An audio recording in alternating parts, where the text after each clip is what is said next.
Welcome back, you night owls. Tonight we drift through cloisters where echoes never quite fade. You hear it first as a hush between raindrops, the sigh of ancient corridors breathing against the stone. The candles tremble, water pools on flagstones polished by centuries of sandaled feet. You've probably guessed already, you're somewhere you probably wouldn't survive long if you were truly here. So, before you get comfortable, take a moment to like the video and subscribe, but only if you genuinely enjoy what I do here. And hey, tell me in the comments where you're listening from, and what time it is in your corner of the world. Now, dim the lights, maybe turn on a fan for that soft background hum, and let's ease into tonight's journey together. You walk through the abbey at Saint Benoit du Lac, or perhaps its fountains, or any one of 100 monastic labyrinths scattered across medieval Europe, the kind where time seems to breathe slower, as if even the bells wait for permission to ring. The monks move in silence, cowls drawn low, hands folded like origami around invisible prayers. Outside, the rain hisses through cypress trees, the kind of rain that erases tracks within seconds. You feel it soaking into your robe, into your bones, as if the sky itself means to baptize you by drowning. There was, once, a brother named Matthew, though some chronicles call him Matteo, or even Messias the Quiet. His origins blur between France, Spain, and a smudge on a forgotten parchment in Canterbury. What everyone agrees on is this. One evening in the spring of 1323, Brother Matthew stepped into the cloister garden to fetch water from the cistern.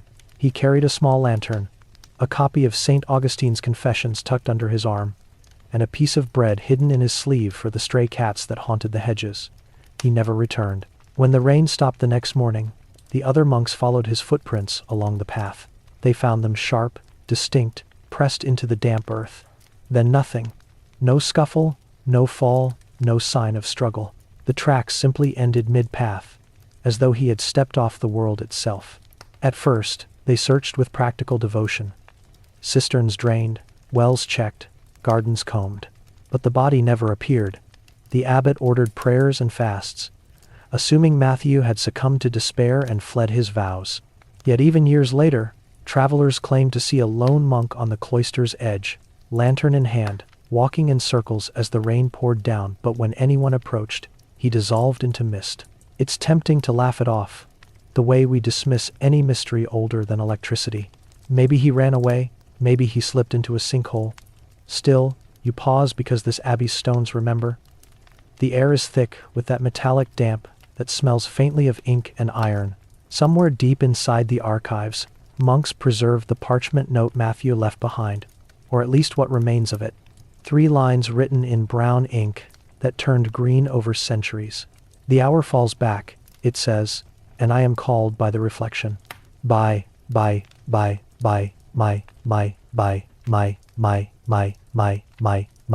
A curious phrase, and one that set off centuries of scholarly obsession. The hour falls back. Some say it meant he'd discovered an ancient method of calculating time through rainfall, a monastic meteorological curiosity. Others argue he meant something more literal, that he found a moment that ran in reverse, a slip in the fabric of time itself. The abbey's water clock, a simple clepsydra of dripping pots, had been malfunctioning for weeks before his disappearance. According to the maintenance notes, yes, medieval monks kept maintenance logs. Bureaucracy is eternal.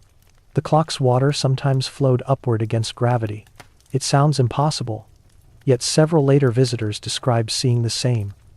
Droplets forming at the basin's bottom, rising like tiny pearls to rejoin the funnel above. The abbot dismissed it as an illusion of candlelight, though it's hard to imagine an entire refectory of monks sharing the same hallucination. A mainstream historian might tell you this is easily explained by air pressure differences, by siphon effects, or by what one 19th century physicist condescendingly called the poetry of plumbing. But that neat scientific gloss doesn't erase what's carved into the cistern rim, a spiral inscription in Latin aqua memoriam tenet. Water remembers. Here's where things get oddly human. Among the monks' inventories is a note that Brother Matthew had recently been assigned to illuminate manuscripts for the abbey library. Illumination wasn't just painting pretty borders. It required hours under dim light, grinding pigments, inhaling mercury vapors from cinnabar, and lead from white pigment. Prolonged exposure often caused hallucinations and tremors.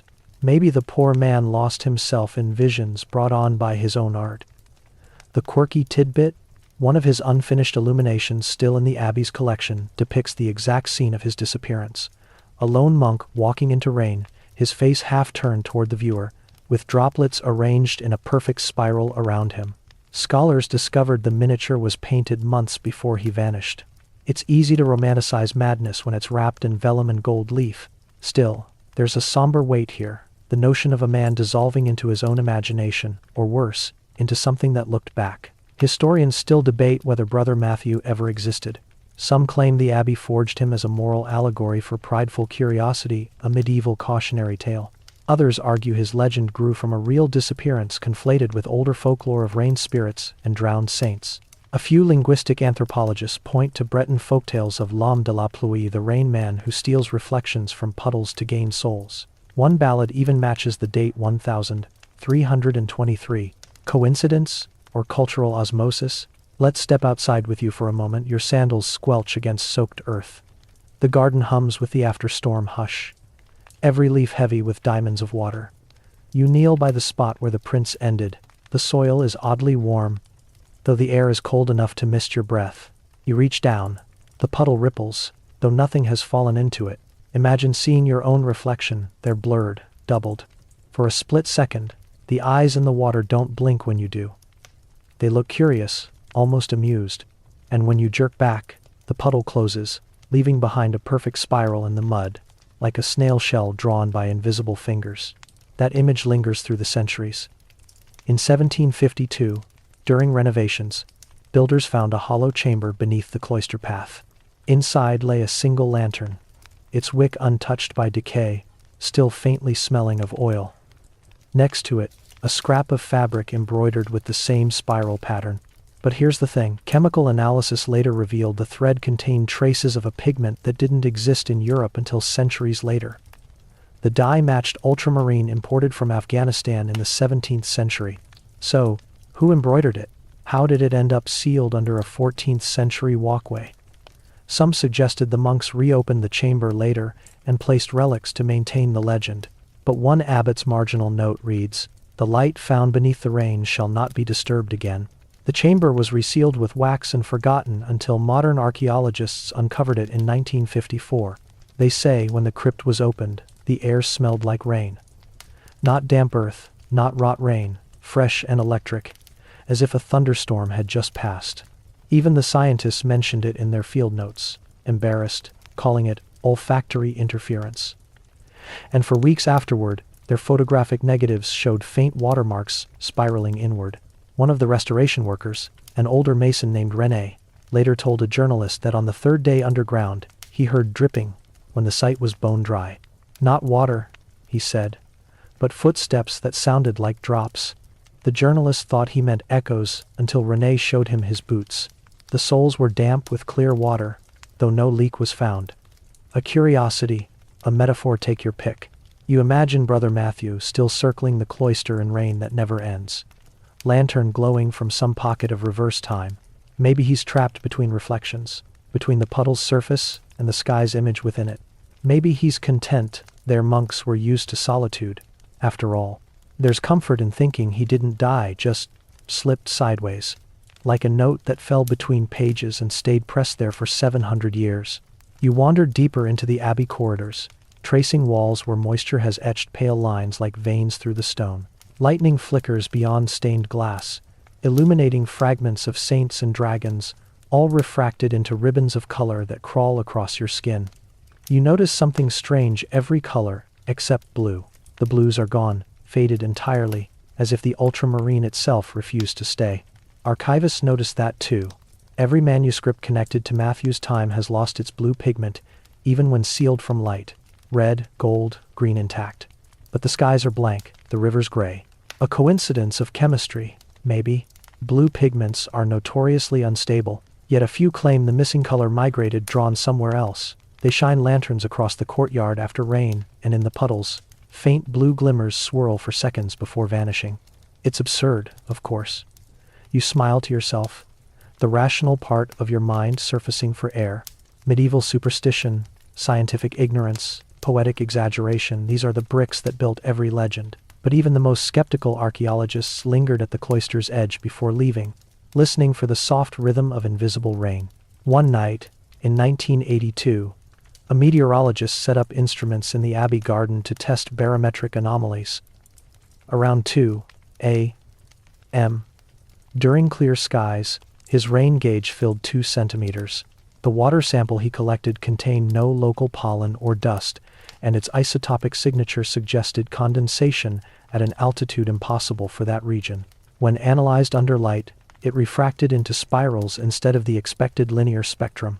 The scientist published his data in a niche journal, cautiously labeling it an unexplained hygroscopic phenomenon.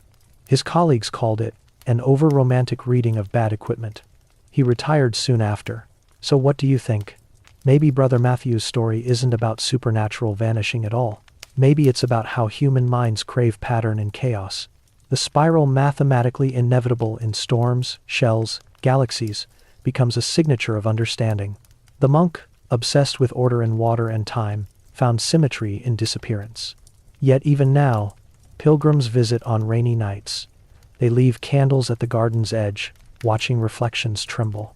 Some swear the puddles ripple outward in concentric circles, even when no drops fall. Others report the faint smell of wet ink and a whisper that seems to breathe their own name backward. A few modern monks quietly continue a ritual. When it rains heavily, they place a lantern in the cloister walkway and read aloud from Augustine the same passage Matthew carried. Too late have I loved thee, O beauty ever ancient, ever new. Perhaps that's the closest thing to calling someone home who no longer belongs entirely to time. You tilt your head and listen. The rain starts again, not a storm, just a steady, hypnotic patter against the roof. The sound melts your thoughts into rhythm, and you almost feel him there beside you. A presence quiet, patient, tracing spirals on the stone with a fingertip made of water. As your eyes grow heavy, you wonder if vanishing might not be so frightening after all, if it simply means becoming part of something larger, cyclical, inevitable. Rain evaporates, clouds gather, storms break, puddles form, reflections stare back, and maybe, somewhere in that endless loop, a monk is still walking, forever caught between the drop and the sky. You don't notice the shift at first, it's subtle, the way silence thickens after rain. The air inside the abbey turns heavier, as if all that falling water above has soaked into the stone beneath. You walk softly now, because even your breath feels like it might wake something ancient. The echo of your own footsteps sounds wrong, too deep, as though there's more space beneath you than there should be. The brothers of St. Gerard used to say the abbey hummed when no one was praying. Not metaphorically, it hummed. A low vibration underfoot, like distant thunder folded into the earth. They claimed it wasn't the bells or the wind through cracks, but the floor itself, alive in some forgotten way. Most ignored it, assuming it was groundwater or shifting stone. But after the disappearance of a visiting friar in 1381, his bed left unslept, his sandals neatly placed by the door, that hum became a haunting. You run your palm across the cold tiles. They glisten faintly in the candlelight, veins of quartz catching and releasing tiny sparks. The surface seems to pulse when you hold your breath, almost imperceptibly. You think of hearts, stone ones, slow and deliberate. Somewhere below, a drip answers your heartbeat, steady and in time. The legend says the abbey was built atop older ruins, though ruins might be generous. The masons who laid its foundation found a circular cavity under the main chapel, neither natural cave nor man-made chamber. Its walls were perfectly smooth, as though carved by water that had long since fled. When the builders dropped a stone into it, they never heard it land. So they sealed it with blessed mortar and built the altar right above. Because what else do you do with a bottomless hole except hide it under faith? Centuries later, earthquakes in the region cracked part of that foundation. During repairs, masons again heard the hum, the same note that had unsettled the monks for generations. One described it as a sound you don't hear so much as feel in your bones. Another compared it to a chorus sung 3 valleys away. That night, the hum rose in pitch until the choir stalls themselves vibrated. Candles tilted and guttered out. The abbot, desperate, ordered everyone to pray the Salve Regina in unison. As they sang, the sound beneath joined, in matching their pitch, harmonizing perfectly for one heart-stopping moment, before dropping back into silence. It should have ended there. A miracle or an anomaly depending on your theology.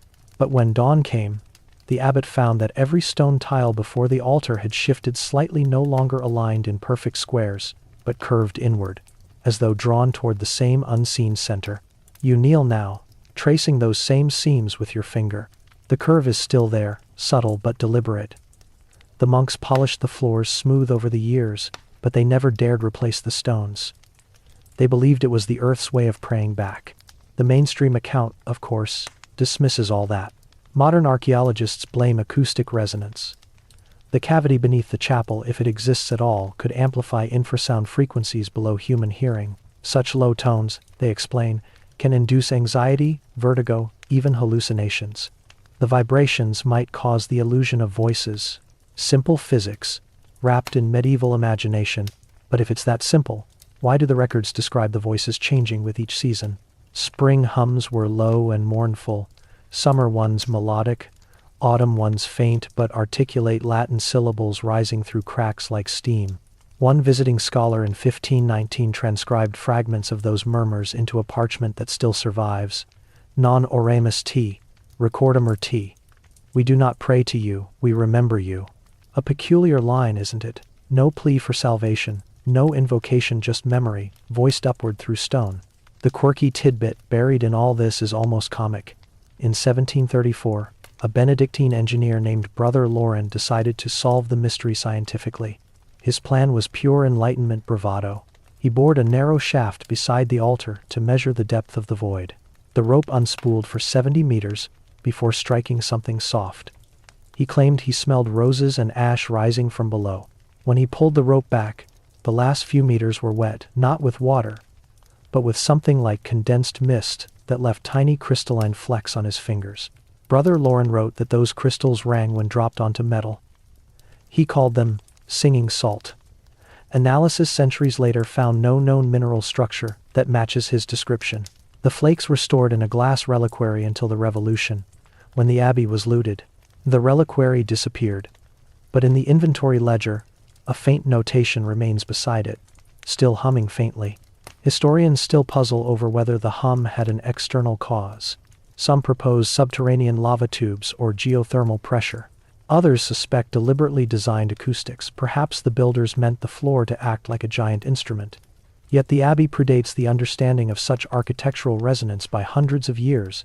And then, there's that inscription found beneath one dislodged flagstone in 1886.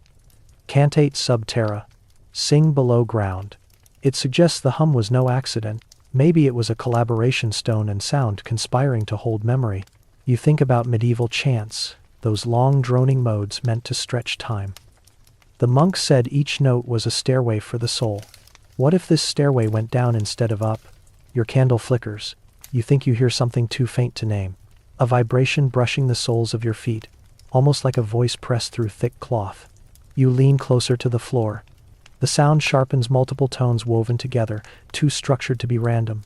It's not words exactly, but rhythm and inflection. You realize with a chill that it mirrors your own breathing. When you inhale, it rises. When you exhale, it falls. You whisper a greeting, half joke, half nervous reflex. The hum pauses, then answers with two slow pulses. Like acknowledgement. You freeze, pulse hammering. The candle guttering beside you throws shadows that twitch across the choir stalls. For one breathless instant, you sense the entire floor move, not shift, but breathe. This isn't imagination. You recall the chronicle of Abbess Therese, who oversaw repairs in 1621 after a lightning strike damaged the roof. She recorded that workers fainted when cutting into the subfloor, claiming they heard 1,000 monks chanting from beneath, though none among us opened our mouths. I'm leave tire. I'm leave dated Helso. One of her surviving notes adds a strange detail. Every tool they dropped down there, hammers, chisels, was later found days afterward at the abbey gate, coated in fine white dust and laid neatly in a row. No one saw who returned them. You stand, heart still racing, and take a slow step backward. The hum subsides into a barely perceptible purr, like a cat settling. You remember that Brother Loren mentioned roses and ash, the paradoxical scent of decay and bloom. It wafts faintly now, mingling with candle smoke. Here's the strangest part. A modern geological survey in 1998 mapped the substructure. Ground-penetrating radar revealed an enormous cylindrical void, consistent with the old legends, but with regular ridges along its interior, evenly spaced. Engineers concluded it resembled the grooves inside a phonograph cylinder. The abbey floor, in other words, sits atop something that looks disturbingly like a recorder. Was it natural? Artificial? They couldn't decide. The report suggested glacial erosion, then immediately contradicted itself, noting the spiral grooves were too uniform and concentric to be random, as if carved deliberately to resonate. You wonder, absurdly, whether the monks had built their prayers into the earth itself. Sound preserved not by ink or memory, but by geology. A literal hymn fossilized in stone. Theories multiply like ivy. Ancient pagan echo chambers, Roman signal wells, even early seismographs. But the locals have their own version. They say the hum is a choir of the buried voices of those who died during the abbey's construction, entombed when a section of the floor collapsed. Their spirits, unable to ascend, sing to remind the living they're still here. It's a comforting lie, but also a frightening one. One evening, years ago, a BBC sound engineer was granted permission to record the phenomenon. His microphones picked up infrasound waves between 17 and 19 hertz below human hearing, yet capable of vibrating the eye. When the recording was played back at audible speed, listeners described the noise as choral wind, punctuated by syllables they couldn't quite parse. A linguist later filtered the frequencies and swore he heard fragments of medieval plainchant, specifically the phrase miserere nobis. But experts argued it was pattern recognition, our brains desperate to impose meaning on randomness. Still, the engineer refused to spend another night there. He said the hardest part wasn't the sound itself, it was the echo that continued after he removed his headphones. Like the building was finishing my thoughts, he told an interviewer. You can't shake that phrase. The building finishing your thoughts. You feel that now, as the hum syncs with your pulse, filling in the gaps between your heartbeats. Maybe the abbey doesn't remember people at all. Maybe it remembers sound, endlessly replaying the last note that ever passed through it. Think back to the inscription. We do not pray to you, we remember you. Perhaps the voices aren't ghosts, but recordings of devotion, caught in limestone grooves, reanimating whenever the humidity is just right. The boundary between science and superstition is thinner than these flagstones. You kneel once more, pressing your ear to the ground. The vibration steadies, as if waiting for something. On impulse, you hum, a single note, soft, tentative. The reply comes immediately, a perfect harmonic below yours, resonating through your ribs like a tuning fork. The sound feels impossibly alive. For a moment, it's as though the abbey itself hums your name. When you stop, the silence is absolute. A single drip echoes in the distance, steady, clock-like.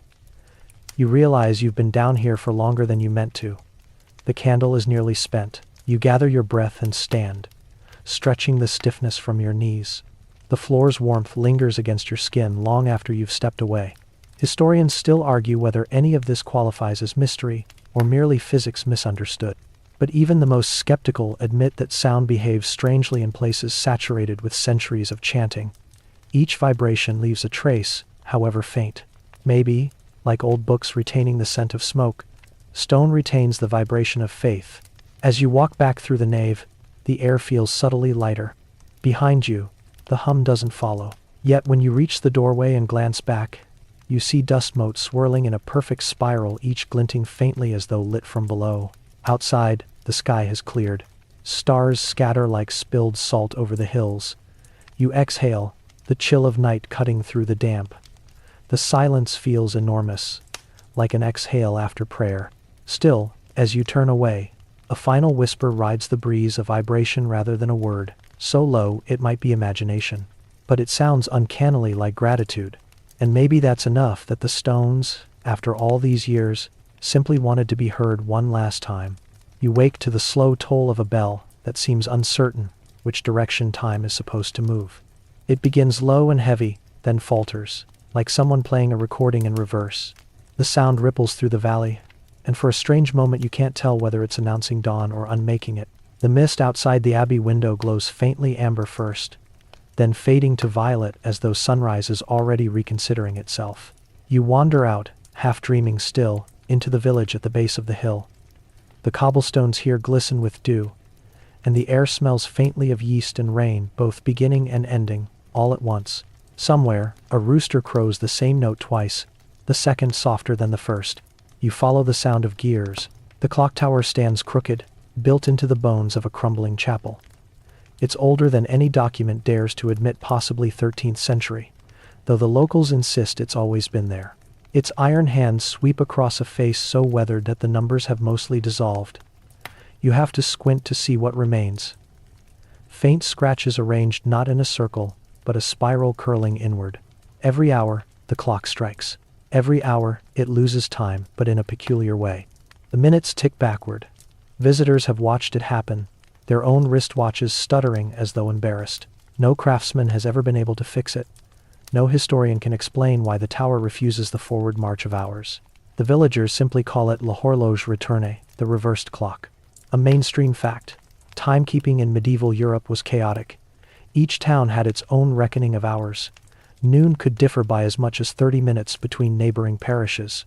Monks measured time by the angle of sunlight on cloister walls, peasants by the hunger in their bellies. The invention of the mechanical clock in the late 1200s was meant to standardize divine order, to make every breath of prayer fall in rhythm with celestial motion. But here, in this forgotten valley, one clock rebelled.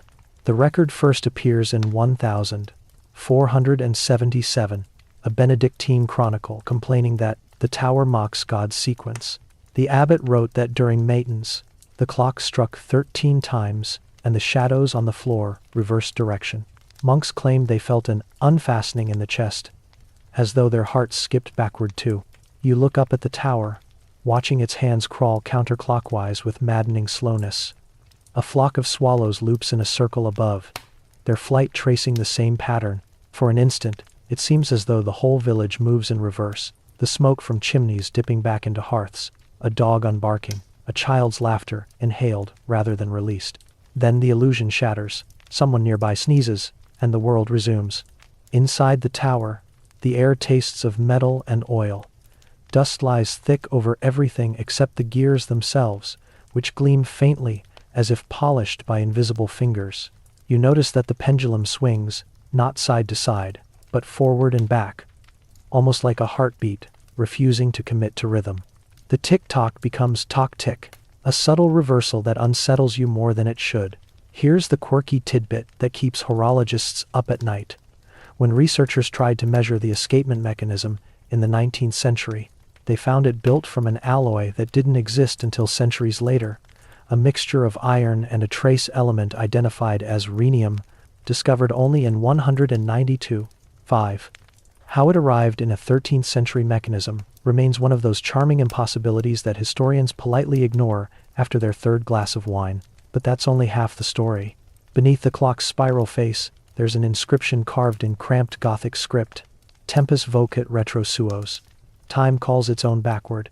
Some translate it as time recalls its own. Others prefer the more ominous: time summons its own back. A local legend gives the phrase flesh. It tells of a monk named Gerardus who designed the first gears. He believed that sin had reversed the world, that Adam's fall had turned history upside down. So the only path back to paradise was backward. He spent decades crafting a machine that would tick toward Eden. The villagers said he succeeded for one night. On that night, everything in the valley supposedly reversed. Rain rose into clouds, candles burned cold blue, and the river flowed uphill. The legend insists Gerardus aged in reverse too, his hair darkening, his wrinkles smoothing until he vanished entirely at the 12th backward chime. The clock stopped the moment he ceased to exist. Historians still argue whether Gerardus's reversal is just apocrypha stitched together from monastic gossip. The oldest surviving document, a parchment dated 1491, records a real incident. The clock, striking irregularly, followed by what witnesses described as a wind blowing inward through all doors at once. No mention of de-aging monks, sadly. Still, the record is compelling for one reason. The next line reads, "We lost one brother that night, though no gate was opened." You climb the narrow stairs to the bell chamber, your hand brushing against the cold iron rail. Each step feels uncertain, like the stones themselves can't decide whether you're ascending or descending. The air grows warmer near the top, heavy with the scent of rust and candle wax long gone. At the chamber's center hangs a single bronze bell, cracked but still resonant. The clapper inside is missing. Yet when you place your hand on the metal, it vibrates faintly. Not from wind there is none, but from within, as if remembering its own ringing. Around its rim, someone has etched a series of numbers 1, 1, 2, 3, 5, 8, stopping abruptly after 13. The Fibonacci sequence. Centuries before Fibonacci's work was widely known. Coincidence? Perhaps? Or maybe Girardus glimpsed a pattern that modern mathematics would only rediscover. You step closer to the clock's face, where gears mesh and grind in slow defiance. Between the cogs, you glimpse something strange, droplets of condensed mist that move upward instead of down, as if the tower's breath runs contrary to gravity. You reach out, letting one settle on your fingertip. It's cool, but not wet. The droplet refracts light in reverse, bending shadows instead of brightness. When it evaporates, the skin beneath feels faintly numb, as though kissed by time's opposite twin. An engineer named Charles Duret experienced something similar in 1896 while inspecting the clock. His notes, preserved in the Lion archives, describe a frozen vapor forming near the gear teeth whenever the clock struck midnight. He reported that touching it caused his pocket watch to stall for exactly 30 seconds then resume, but 30 seconds behind. Duret repeated the experiment several times.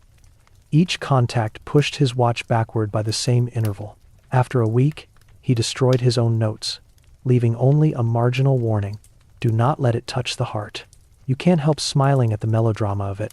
Yet even cynicism wavers when faced with so many coincidences repeating themselves. The spiral dial, the backward drip, the vanished monk, the idea that time might have weak spots, like fabric thinning under too much pressure. Standing there, you feel a pull not physical, but rhythmic. The pendulum seems to sync with your pulse, only inverted. When your heart beats, it swings back. When it swings forward, your pulse hesitates. For a moment, your body feels like part of the mechanism, a living gear in a machine that refuses progress. There's a faint crackle behind you. You turn, half expecting a mouse or a loose stone. Instead, you see dust motes drifting in patterns, spirals again, always spirals, each one pulsing in time with the tick-tock reversal. The air smells of ozone, that sharp tang that precedes lightning. A story surfaces in your mind. During World War I, soldiers stationed nearby used the tower as an observation post. Their journals mention a ghost chime that struck hours before scheduled attacks, each time counting backward. Strangely, the events that followed often mirrored earlier battles, right down to troop movements. One officer wrote, "It is as though the valley replays itself." The same entry notes that his own watch stopped mid-combat, then began again, ticking in reverse until he fled the tower. The most unsettling detail? His military-issued watch was recovered years later, its mechanism found to be intact, but the numerals on its dial mirrored, as if cast backward in glass. Experts called it a manufacturing defect. Historians still debate whether backward timekeeping is even conceptually possible. Physicists dismiss the idea. Entropy doesn't negotiate. But some propose a subtler interpretation. Perhaps the clock doesn't move backward through time but reflects it like a mirror, showing the shadow of the hours rather than the hours themselves. One paper from 1974 described it as chronological feedback. If true, the tower might be less a mechanism and more a symptom, a localized distortion where moments echo themselves. You think of Brother Matthew from before, the monk who vanished into rain. His footprints ended mid-path, as though he'd stepped into another moment. What if he'd walked through a pocket of reverse time, one that this clock quietly maintains? Maybe he's still walking, just not forward like the rest of us. Outside, the bell tolls again, slow, heavy, and unmistakably backward. You watch as villagers pause mid-task, glance at their watches, and shrug. They're used to it. It's only visitors who flinch when the past announces itself. You step out into the courtyard, blinking against the afternoon glare that already looks like dusk. The air feels thick, syrupy. The sound of the bell lingers too long, its echo looping instead of fading. Then you notice something impossible. The puddle beside your boot ripples inward instead of outward. The raindrops, there are none falling, still appear on its surface, rising in small bulges that collapse backward into themselves. You crouch down. In the mirrored surface, the tower's reflection turns the wrong way. hands spinning forward even as the real clock above reverses. It feels like a cosmic joke. The reflection is what the world should be, and we're the error. The old sexton, the only living keeper of the clock, finds you there. His beard is white and his eyes bright as frost. He tells you, quietly, that he no longer winds it. It winds itself, he says, but only when someone listens. You ask how long he's been caretaker. He thinks for a long time before answering, "Since next year, I believe." Then he laughs softly, as if the absurdity has worn smooth from repetition. He leads you inside his cottage at the tower's base. On the table sits a dozen pocket watches, each running in opposite directions. "Tourists, leave them," he says. "They stop behaving right after visiting." He hands you one. Its second hand ticks counterclockwise with delicate confidence. You can't help but smile. It's hypnotic, beautiful in a strange way. The motion soothes you, like watching waves recede. He tells you a story passed from keeper to keeper. When the clock finally stops, he says, the world will remember what it forgot. You ask what that means. He shrugs. Maybe that time isn't supposed to move at all. Maybe it's meant to hover, like breath before a word. That thought follows you as you leave the village. The path winds along the riverbank, where the water glimmers strangely against the setting Sunday. You realize the current is slower than it was when you arrived. The reeds bow upstream, as though answering a call you can't hear. By the time you look back, the tower's silhouette has merged with the horizon, its reversed chime fading like an echo that refuses to end. You check your phone. It's lost 3 minutes since you entered. 3 minutes gone, or perhaps returned.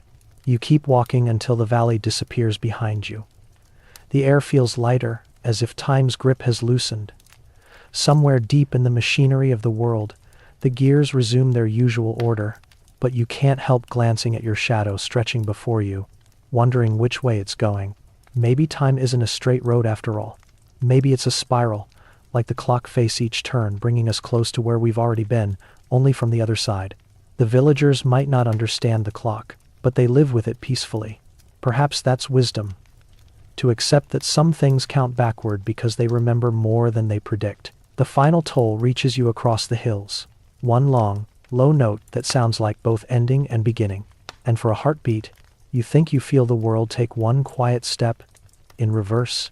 By the time you return to the lowlands, the air tastes different, sweet, spiced, faintly burnt, like fruit left too long in the Sunday. A strange aroma drifts through the hedgerows. Roasted meat, sugared almonds, clove wine, and something else underneath it, all wrought so delicate it masquerades as perfume. You follow the smell through fog-drenched fields until you reach a crumbling stone manor half consumed by ivy. Candles flicker behind its windows, and laughter, impossibly distant, slides through the cracks of the door. You hesitate. The place has that specific kind of ruin that feels occupied not by the living, necessarily, but by momentum. You can hear it before you see it, the rustle of cloth, the scrape of goblets against wood, and faint music from somewhere deep inside, a slow waltz played on instruments you can't name. Locals call it Maison des Éternels, the House of the Eternal Supper. There are many versions of its story, and none agree on the date. Some claim it began during the famine of 1315, when nobles feasted while peasants starved beyond their gates. Others say it started later, in the Renaissance, when alchemists toyed with the boundaries between preservation and resurrection. All agree on one thing.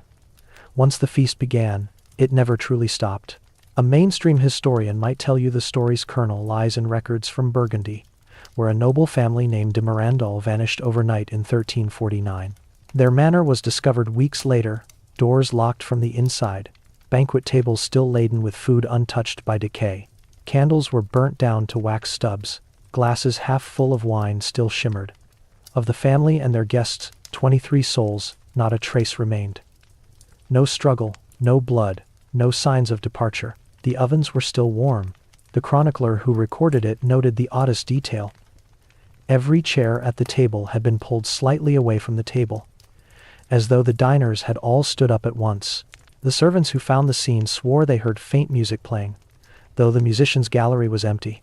When the Lord Bishop came to bless the hall, he ordered the feast left untouched, as evidence of divine wrath. Over the centuries, the manor changed hands, burned, and was rebuilt, but the feast persisted. Now, as you step through the door, the air thickens with warmth. Dust floats like golden smoke in candlelight, and long tables stretch into darkness. Platters overflow with roasted game glistening in its own glaze, loaves of bread rising like soft mountains, fruit spilling from silver bowls in perpetual ripeness. None of it smells spoiled. In fact, the scent is maddeningly appetizing, though you know you shouldn't feel hunger here. You hear laughter, quiet at first, then louder, echoing through empty corridors. The fire crackles without consuming its wood. Every flame burns the same height, steady as breath. A clock above the hearth reads midnight, though outside dusk still lingers. At the head of the table sits a figure you almost miss. A man in faded finery, hands folded, face half hidden by shadow. You blink, and he's gone perhaps, never there at all. But his chair creaks, as if recently vacated. This is where the legend grows strange. In 1612, a traveler named Antoine du Ciel wrote of sheltering in this manner during a storm. He claimed the servants welcomed him to supper, insisting he eat quickly before the hour turned.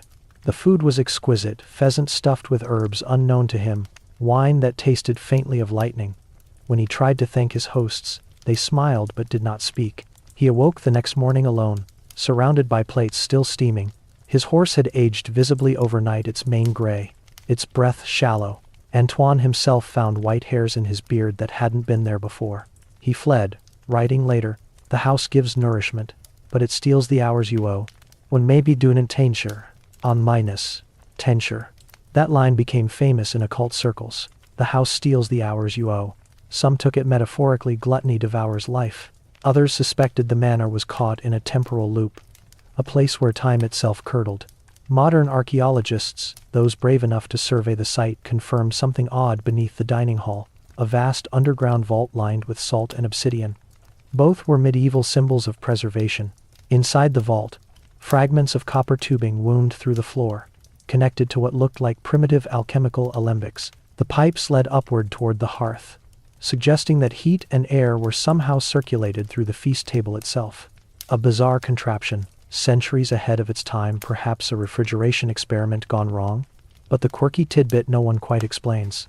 The salt lining the vault is still damp, as though perpetually drawing moisture from the air. Samples taken decades apart show no degradation, no microbial life, almost as if the environment beneath the manor resists entropy. You walk along the table, the soles of your shoes whispering across marble tiles slick with something between condensation and breath. A goblet catches your reflection, it trembles faintly. You lean closer. For a split second, another face peers back, smiling faintly over your shoulder. You turn. Nothing but shadows and candlelight. The chair beside you shifts slightly, its carved lion armrests gleaming as if polished by touch. The music drifts nearer now. You recognize the rhythm, it's a pavan, slow and stately, yet it loops oddly, never reaching resolution.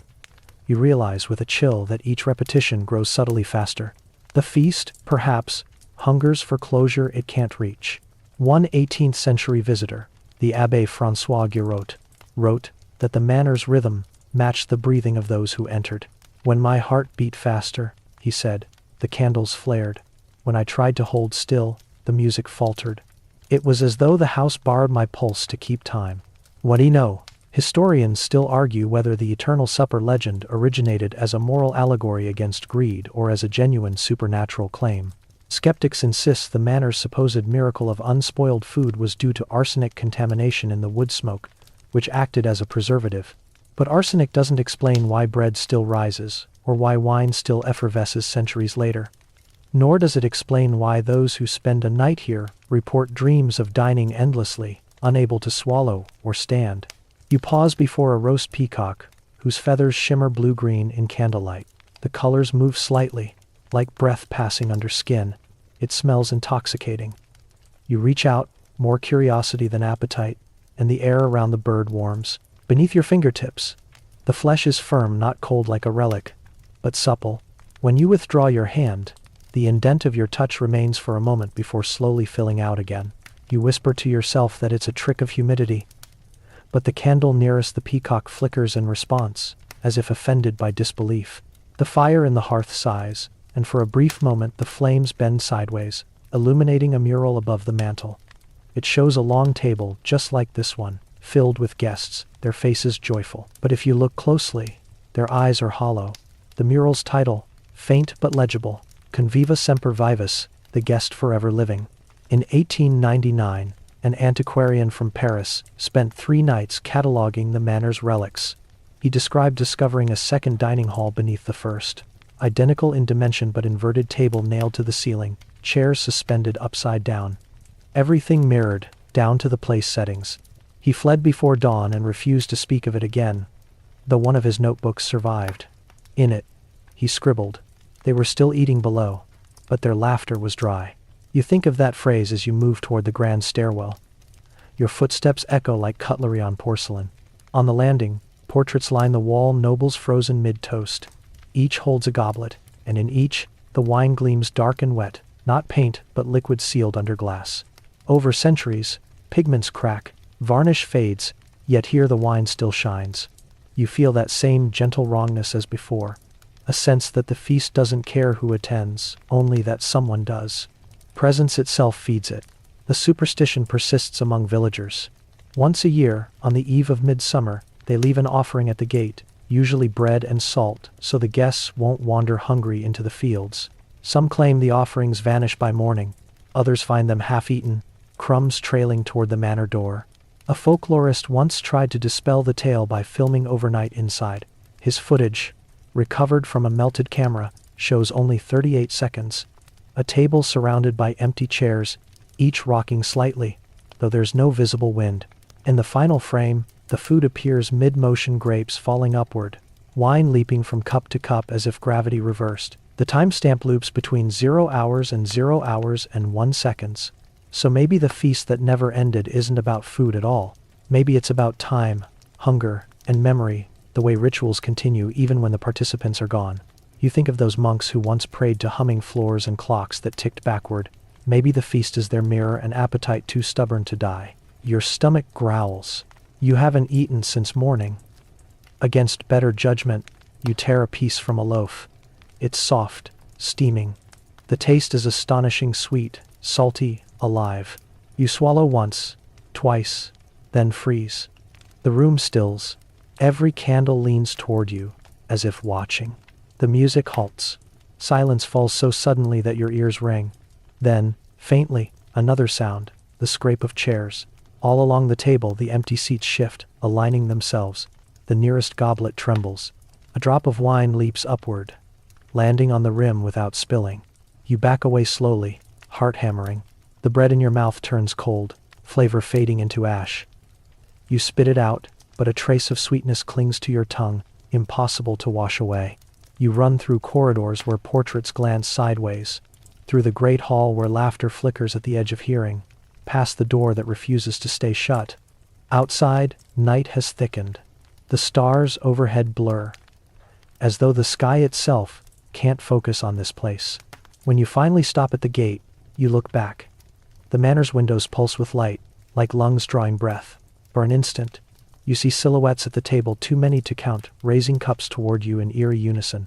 Then the shutters close, and the house exhales smoke that smells of spice and decay. The next morning, villagers find you asleep by the roadside, clothes dusted with flour, fingertips sticky with wine. They ask what happened inside. You tell them you don't remember, and maybe you truly don't. But every night after, you dream of a table stretching into infinity, of candles that never burn down, of laughter that repeats like a song missing its final chord. Historians still debate whether Maison des Éternels ever existed. Maps disagree. Some show the valley, others leave it blank. Yet travelers continue to report the same scent when storms approach: clove, meat, sugar, and something that tastes of centuries. Maybe the feast still waits, somewhere between hunger and memory, for the next guest reckless enough to taste what shouldn't be touched. And if you ever do, remember this: eat nothing where the candles never shorten, because not every hunger belongs to you. Rain follows you again, the kind that mists rather than falls, coating everything in a fine silver sheen. The road curves toward Lyon, through vineyards half bare, the vines knotted like veins across the hills. Somewhere beyond the city's old ramparts lies a chapel small enough to miss if you blink, but if you stop, you'll feel it before you see it. The air around it hums faintly, like breath drawn through a reed. The chapel of St. Aveline isn't large. It's hardly more than a crypt with a roof, tucked between warehouses that smell of oak barrels and wet stone. Tourists rarely find it. Those who do often leave quickly, whispering of a figure lying inside, serene beneath glass. The legend calls her La Sainte Sans Sang, the bloodless saint. You step inside, shoes echoing softly against mosaic floors faded by centuries of footsteps. The air is cool, but strangely heavy, the way a sealed room holds its own weather. Candles burn without flicker. At the far end rests the glass reliquary, simple, rectangular, rimmed in gilt. Within it, the body of a woman, perfectly preserved. Her skin glows faintly golden, her hair still auburn, her hands folded over a rosary of black pearls. You expect decay. Instead, there's a sweetness faintly floral, faintly metallic. Some say it's myrrh. Others say something else entirely. The plaque before her reads, Avelina de Montreval, 1321, 1347. Her heart ceased, her flesh did not. The mainstream account, repeated in church pamphlets, is modest. Aveline was a noblewoman who renounced her family's wealth to nurse plague victims. When she died, her body refused corruption, a sign of sainthood. Canonization was never formalized. Still, pilgrims came, prayers were answered, coins clinked. The church, ever pragmatic, preserved her as a local devotion. Las, and fromage, and reclime defied. But the deeper story, the one the archivists whisper about after hours, begins long before her death. Aveline studied medicine in secret, illegal for women at the time, under a Moorish physician who fled Cordoba. She was fascinated by blood, how it clotted, how it carried heat, how it spoke through pulse. A surviving letter to her brother mentions her dream of a living vessel that no longer needs the river inside it. A poetic turn, perhaps, or a premonition. When plague reached Lyon in 1347, Aveline refused to flee. She treated the sick until she collapsed herself, but when the monks prepared her body, they found no blood. Not congealed, not drained, simply absent. Her veins, described in the records, were as hollow reeds filled with light. The corpse neither stiffened nor cooled. For days, it remained warm to touch. The abbot, fearing contagion, sealed her in a stone sarcophagus. When opened years later, she looked unchanged, skin supple, eyes half open, the faintest smile at her lips. Doctors from across France examined her. They took samples, hair, nails, even a sliver of skin. Under candlelight, each fragment seemed to exude tiny droplets of clear fluid that evaporated on contact. One physician swore that her veins, when pressed, emitted a faint tone, like air through glass. The records of those tests vanished in a fire, but rumor claims the notes described capillaries turned to crystal. In Sekines, Warians, the quirky tidbit no one forgets. When lightning struck the chapel in 1572, splitting the reliquary open, witnesses claimed to see a flash of blue light around her body, as though veins of pure mercury shimmered beneath the skin. The next morning, her hair once brown had turned to gold. Historians still argue whether the bloodless saint was a genuine miracle or the result of primitive embalming gone awry. Chemical tests on similar relics show traces of natron, myrrh, and even mercury, all of which could delay decay. But even mercury darkens over centuries, and Aveline's body remains luminous.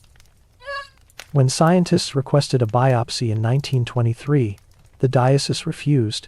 The only external measurement allowed was infrared imaging, which revealed no skeletal shadow, only an outline filled with faint, moving light. You stare through the glass now, and swear you see that same shimmer, pulsing like a heartbeat slowed to 1 per minute. You blink. It fades. Perhaps it's the reflection of the candle flame behind you, but the rhythm feels too deliberate. There's a little-known codex in the municipal archives, Vita Avelinae, written by an anonymous monk who claimed to have been her confessor. In it, he describes how Aveline believed sin resided not in the soul but in the blood itself, the warm shadow of Eden's exile. Her fasting rituals grew extreme. She bled herself with leeches, then filled the wounds with powdered silver and honey, claiming it clarified the current. By her final year, the monk writes, she claimed she could hear her own blood whisper. He calls the sound, like bees in winter walls. When the saint clear, you shiver. The candle nearest you sputters and dies, yet the air doesn't grow darker. Aveline's skin glows faintly, casting enough light to see by. You lean closer and see a thin fracture along the glass. Inside, a droplet of something pale gleams, clinging to the crack. It catches the light, refracting colors no ordinary fluid should.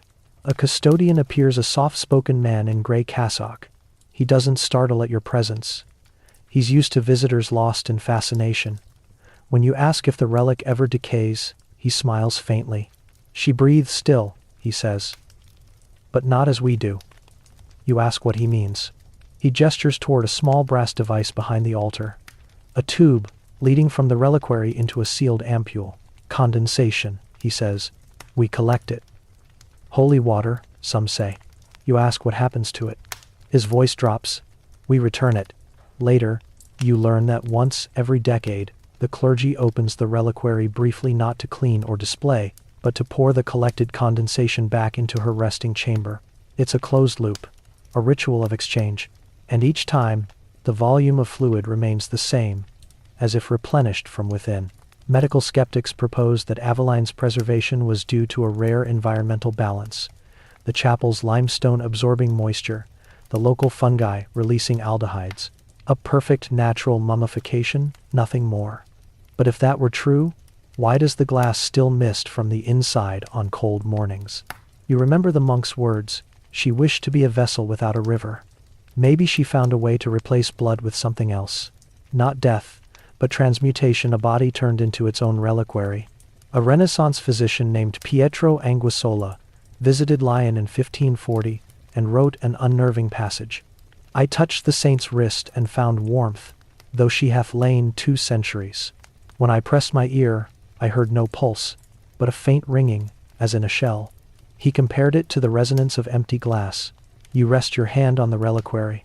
The glass is cool, but beneath it, perhaps, imagination, you feel that same hum, barely perceptible, like pressure before rain. Outside, thunder mutters over the Rhone. The candles sway, though no draft enters.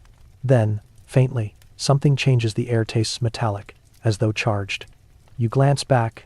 The droplet on the glass has vanished, absorbed into the crack. And for a heartbeat, you swear her eyelids move. Not open, just twitch. The way eyes do in dreams. You tell yourself you imagined it. But visitors have reported the same for centuries.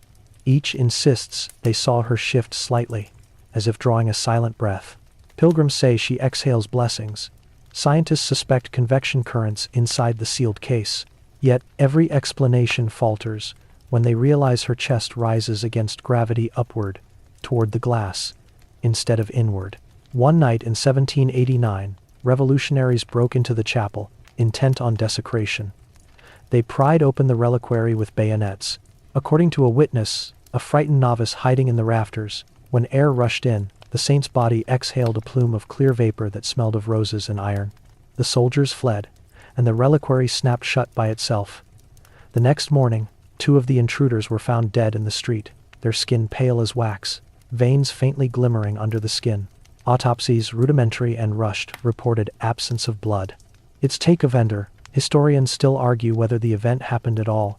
Records from the period are fragmentary, but locals keep their distance. Even now, residents avoid drawing water from the well near the chapel, claiming it runs too clear, reflecting faces that blink a moment too late. You linger longer than you mean to. The custodian returns, carrying a broom. He nods politely, and you realize his movements are too smooth, too slow, almost practiced to avoid startling the silence. When he speaks again, his tone is reverent. She reminds us that purity is not the absence of sin, but the absence of blood's memory. The phrase unsettles you. You thank him and step outside into drizzle. The air feels warmer, though your hands are cold. For a moment, you glance at your own reflection in a puddle, and think your veins look fainter than usual. The idea makes you laugh nervously, but the sound dies quickly. Later that night, in your hotel room overlooking the Rhone, you find a tiny mark on your wrist, no puncture, no bruise. Just a pale shimmer under the skin like glass catching moonlight. You rub it, it fades. Still, You keep checking, half expecting to see your pulse stall mid-beat. In the days that follow, you notice something else. You don't seem to sweat. Cuts don't bleed easily. A nosebleed you've had since childhood simply stops happening. You tell yourself it's coincidence, psychosomatic, imagination fed by legend. But when you close your eyes, you hear a faint hum, deep and crystalline, echoing somewhere under your ribs. Perhaps that's what miracles really are, changes too slow for history to measure but too intimate for denial. Before leaving Lyon, you visit the chapel once more. The custodian isn't there. The reliquary stands silent, unlit except for a single candle burning blue. As you watch, a thin mist forms on the inside of the glass, then slides downward like condensation, like breath returning. You whisper a goodbye, though you're not sure who it's for. Maybe for the woman who became her own cathedral. Maybe for the blood you no longer quite trust. As you step into the rain, you feel lighter, not healthier, but hollow, like something inside has been poured out and replaced with something quieter. The hum follows you for miles, low and steady, as if the world itself is adjusting its rhythm to match yours. The train lulls you into drowsiness as it snakes through mist-drenched countryside, toward a monastery no map bothers to mark anymore. Outside, the landscape blurs gray forests, skeletal barns, rivers reflecting only clouds.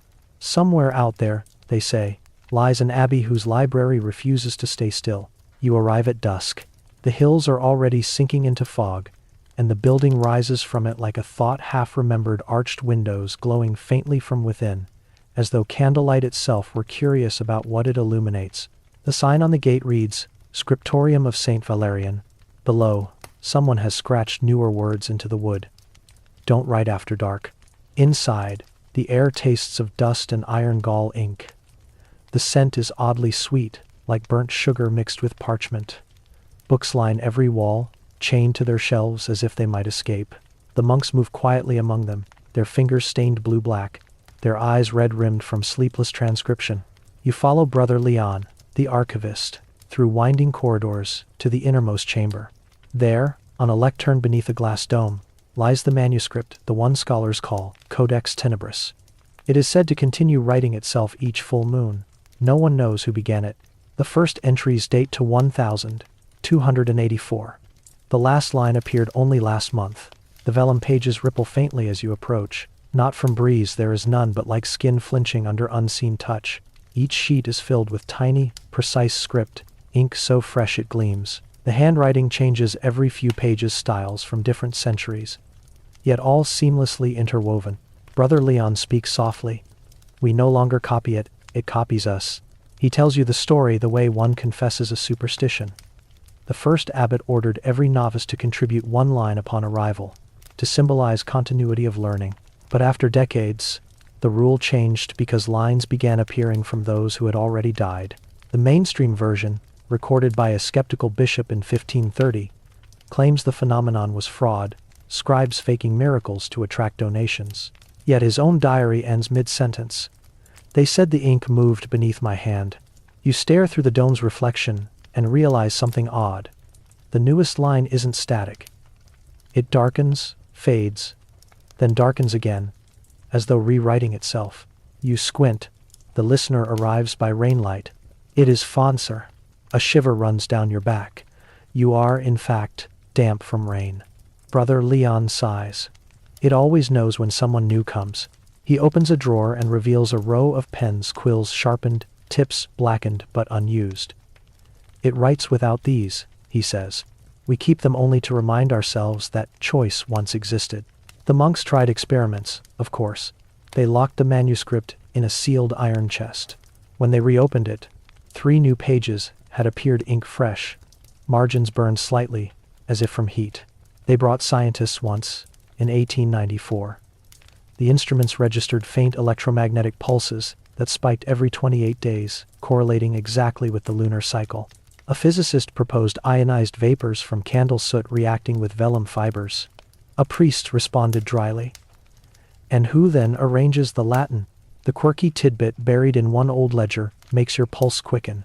During the blackout of 1942, the abbey ran out of candles. For the first time in centuries, complete darkness filled the scriptorium.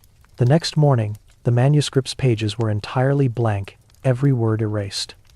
But when daylight returned, the writing reappeared translated into flawless French. The monks took it as warning. The book requires light to remember itself. Historians still argue whether the Codex Tenebris is sentient or merely cumulative, a centuries-long palimpsest of accidental markings. Yet none explain why it references events before they occur.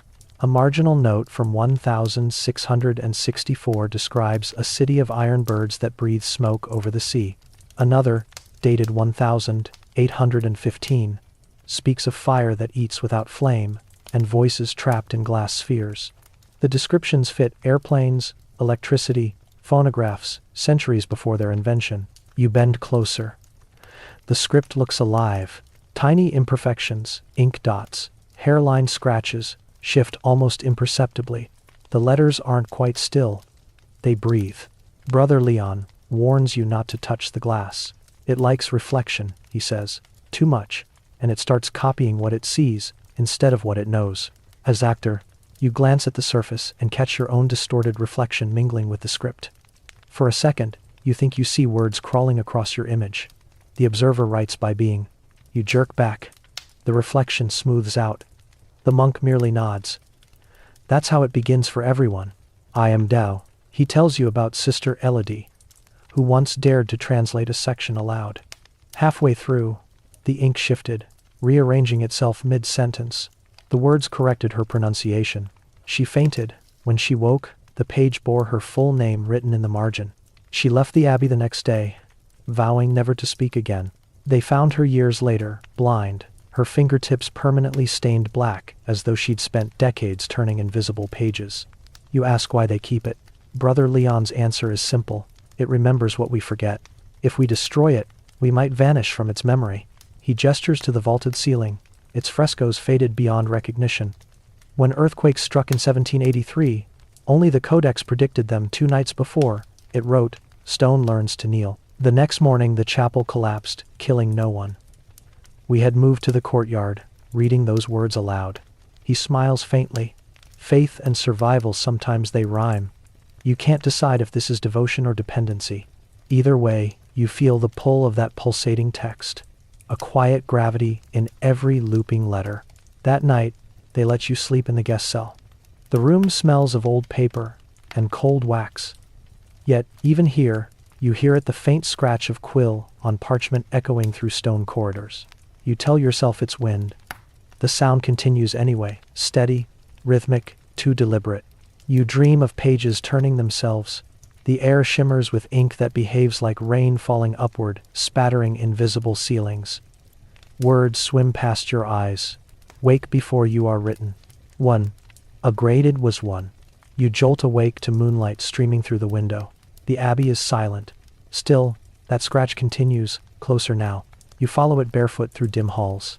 The light from your candle stretches thin against the walls, carving shadows that move faster than you do. The scriptorium door stands open. Inside, the glass dome lies shattered. The manuscript trembles under unseen pressure, its pages riffled by breath that isn't wind. Lines bloom across the newest sheet ink, appearing as if exhaled. You lean in. The handwriting is your own. You read the words slowly. The listener breaks the glass, though they never touched it.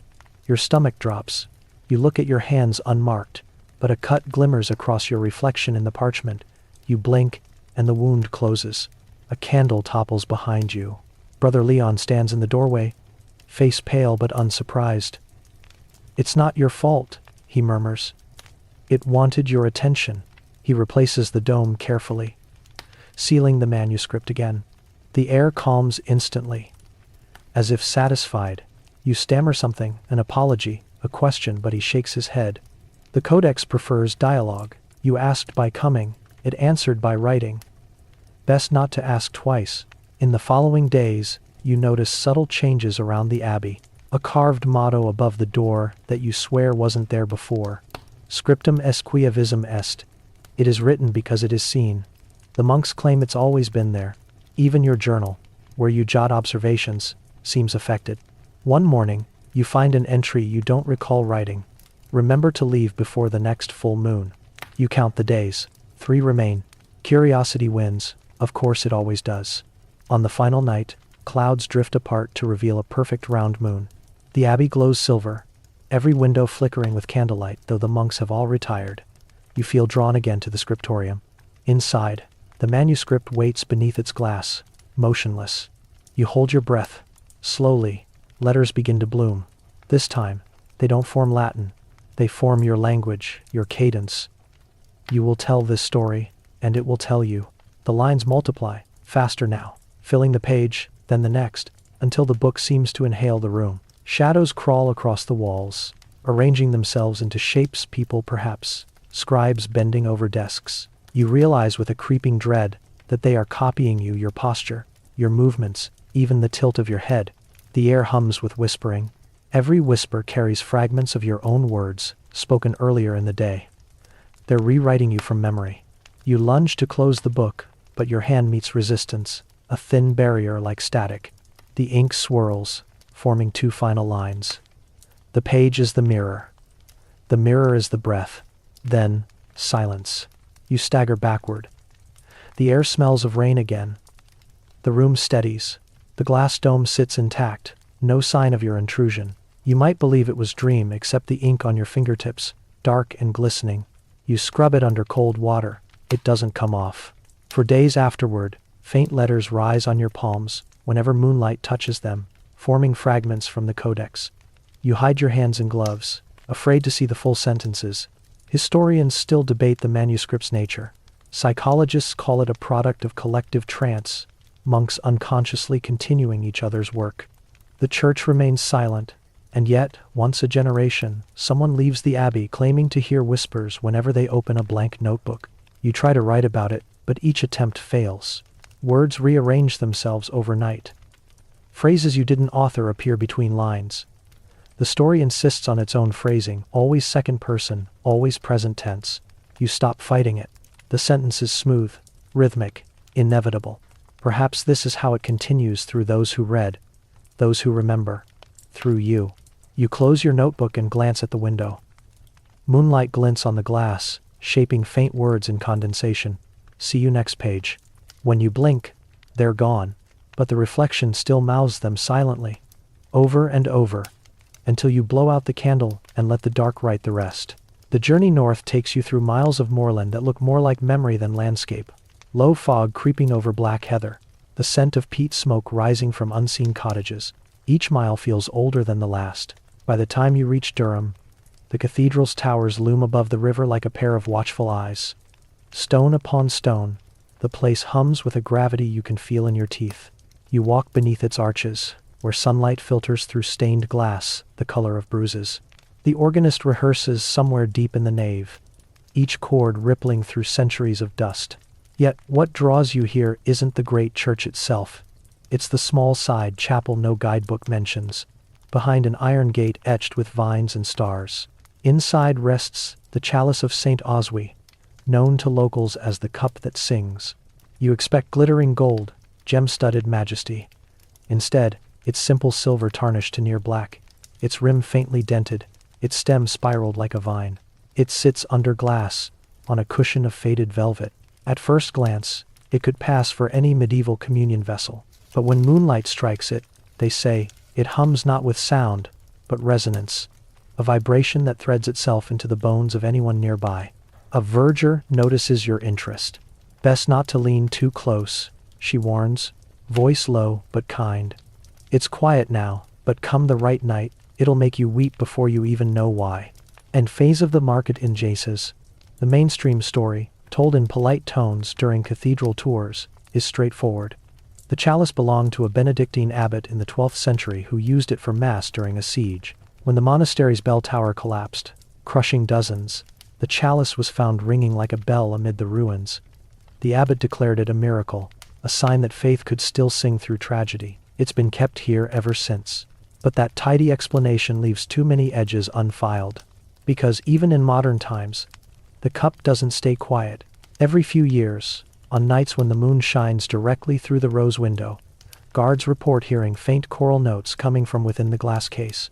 Microphones have recorded nothing, yet those present insist they felt the vibration in their chests, an aching hum like memory turned into sound.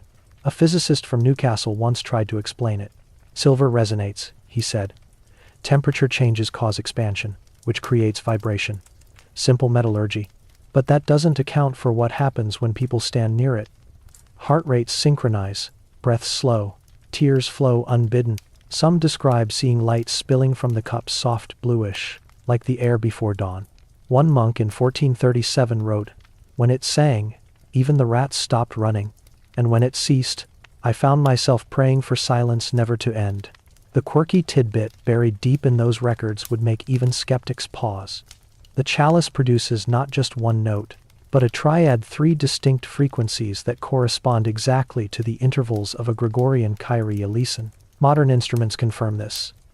The notes F, A, and D form a perfect minor chord. No one knows how a simple cup could produce harmonics that complex. Historians still argue whether it's miracle or metallurgy. Some claim it's a remnant of ancient craftsmanship, perhaps hammered from a meteoric alloy known to hum under certain magnetic conditions. Others whisper it's not metal at all but something older, disguised. A relic from before Christianity wore names for its gods. You stand before the case, studying the chalice's surface. Under the right light, faint patterns emerge, circles intersecting, lines spiraling inward like ripples frozen mid-wave. Not engraving, exactly. More like the memory of engraving. You could swear they shift slightly as your gaze moves. A faint vibration hums through the floor. You glance around, the tourists have left. The cathedral's organ has fallen silent. Only the river outside still murmurs. Then, almost imperceptibly, the air around you tightens. Your breath slows. The hum deepens. It's so soft at first you think it's blood in your ears. But it grows a single sustained note, clear and impossibly pure, seeming to come from nowhere and everywhere. The chalice trembles inside its case. The glass fogs slightly. And just for a moment, you hear voices woven within that note, hundreds of them. Layered, rising and falling in slow waves. You press your palms together without meaning to.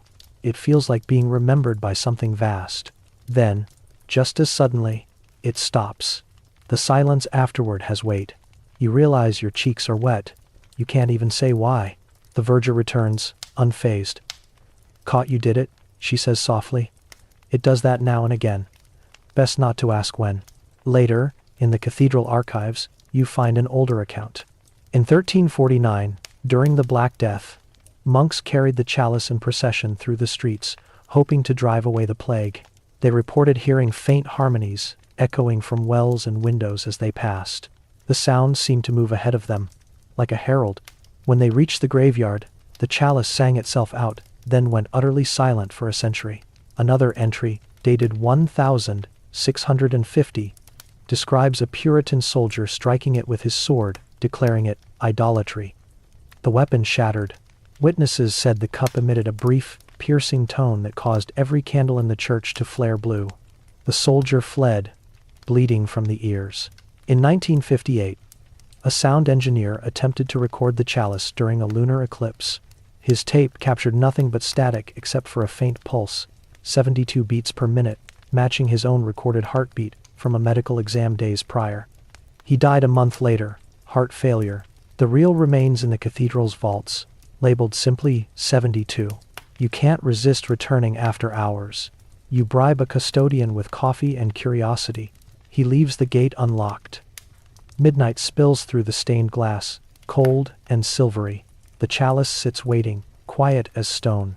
You sit cross-legged before it, notebook ready. For a long time, nothing happens. The moon edges higher. Then, faintly, a vibration. You feel it through your fingertips before hearing it. The air grows dense, the temperature rising by a single breath. The hum begins again, lower, this time, almost like a whisper spoken into your bones. It's not music at first, it's structure, rhythm made of silence. You close your eyes and listen harder. Beneath the resonance you catch a pattern. 3 phrases repeating. A melody of sorts, but built from absence as much as sound. And then, within that hum, words take shape not in your ears but somewhere deeper. Drink what remembers you. If you can't mount, your eyes snap open. The chalice glows faintly, the silver no longer dull but radiant, as though filled with moonlight turned liquid. The glass case between you and it begins to mist over. You see condensation forming inside the case this time, running down in slow rivulets. You tell yourself it's condensation, nothing more. But the droplets gather along the rim of the chalice, shimmering like dew. Then, one by one, they lift upward, rising toward the moonlight. Each droplet hums as it ascends, joining the sound until the air vibrates thick as honey.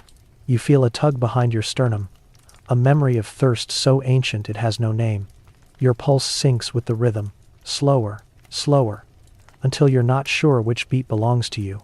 The voice or whatever it is returns, softer this time. What is emptied shall echo. Then, just as before, silence. The light fades. The droplets settle. The air cools.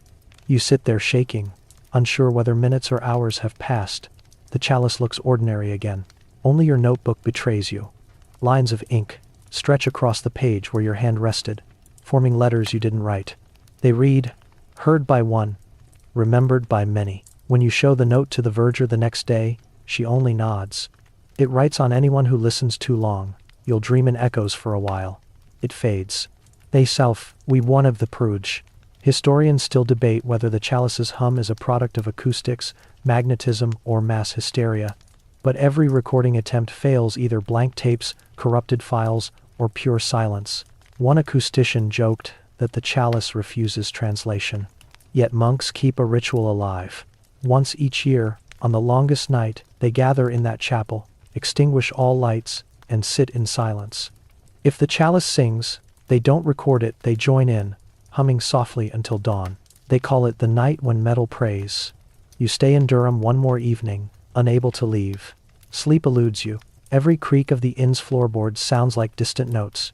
Just before dawn, you dream of water poured into a silver cup, the surface rippling with moonlight. When you lean over it, your reflection doesn't match your face. It's older, eyes hollow but kind. It opens its mouth and begins to sing. You wake to the echo still vibrating in your chest. The sound fades, but not entirely. Even days later, when you drink from any glass, you hear a faint resonance, if the light hits just right, a single low chord that seems to whisper, remember. Maybe that's what faith really is, not belief, but resonance. Something that hums inside you long after the sound has stopped. You head east this time, following a rumor whispered by an antiquarian in a pub thick with pipe smoke. He'd spoken between sips of dark ale, eyes darting like a man discussing a living secret. It's not on any map, he said. Not anymore. A fortress without doors. Built to keep something in. He wouldn't name the place, only pointed toward a ragged coastline where cliffs crumble into gray sea. 2 days later, you find it, or rather, it finds you. The landscape ends abruptly at a wall of stone that shouldn't exist. Smooth blocks stacked without seam or mortar, rising straight from the surf. The locals call it Caer Morwen, though the name doesn't appear in any record. Wind howls through fissures along its base, producing tones so low you feel them in your ribs. The fortress stretches for what feels like miles, its towers worn to blunt stumps. Seabirds circle above, screeching against a sky the color of iron. At first glance, there are no openings, not even arrow slits or windows. Just surface, gray and cold, as though the rock itself refuses intrusion. You trace the wall with your hand. The stone is impossibly smooth, but faint ridges ripple under your fingertips, patterns almost organic like muscle frozen in tension. You imagine an enormous creature mid-breath, petrified. The wind rises. The ridges seem to pulse once, a heartbeat of architecture.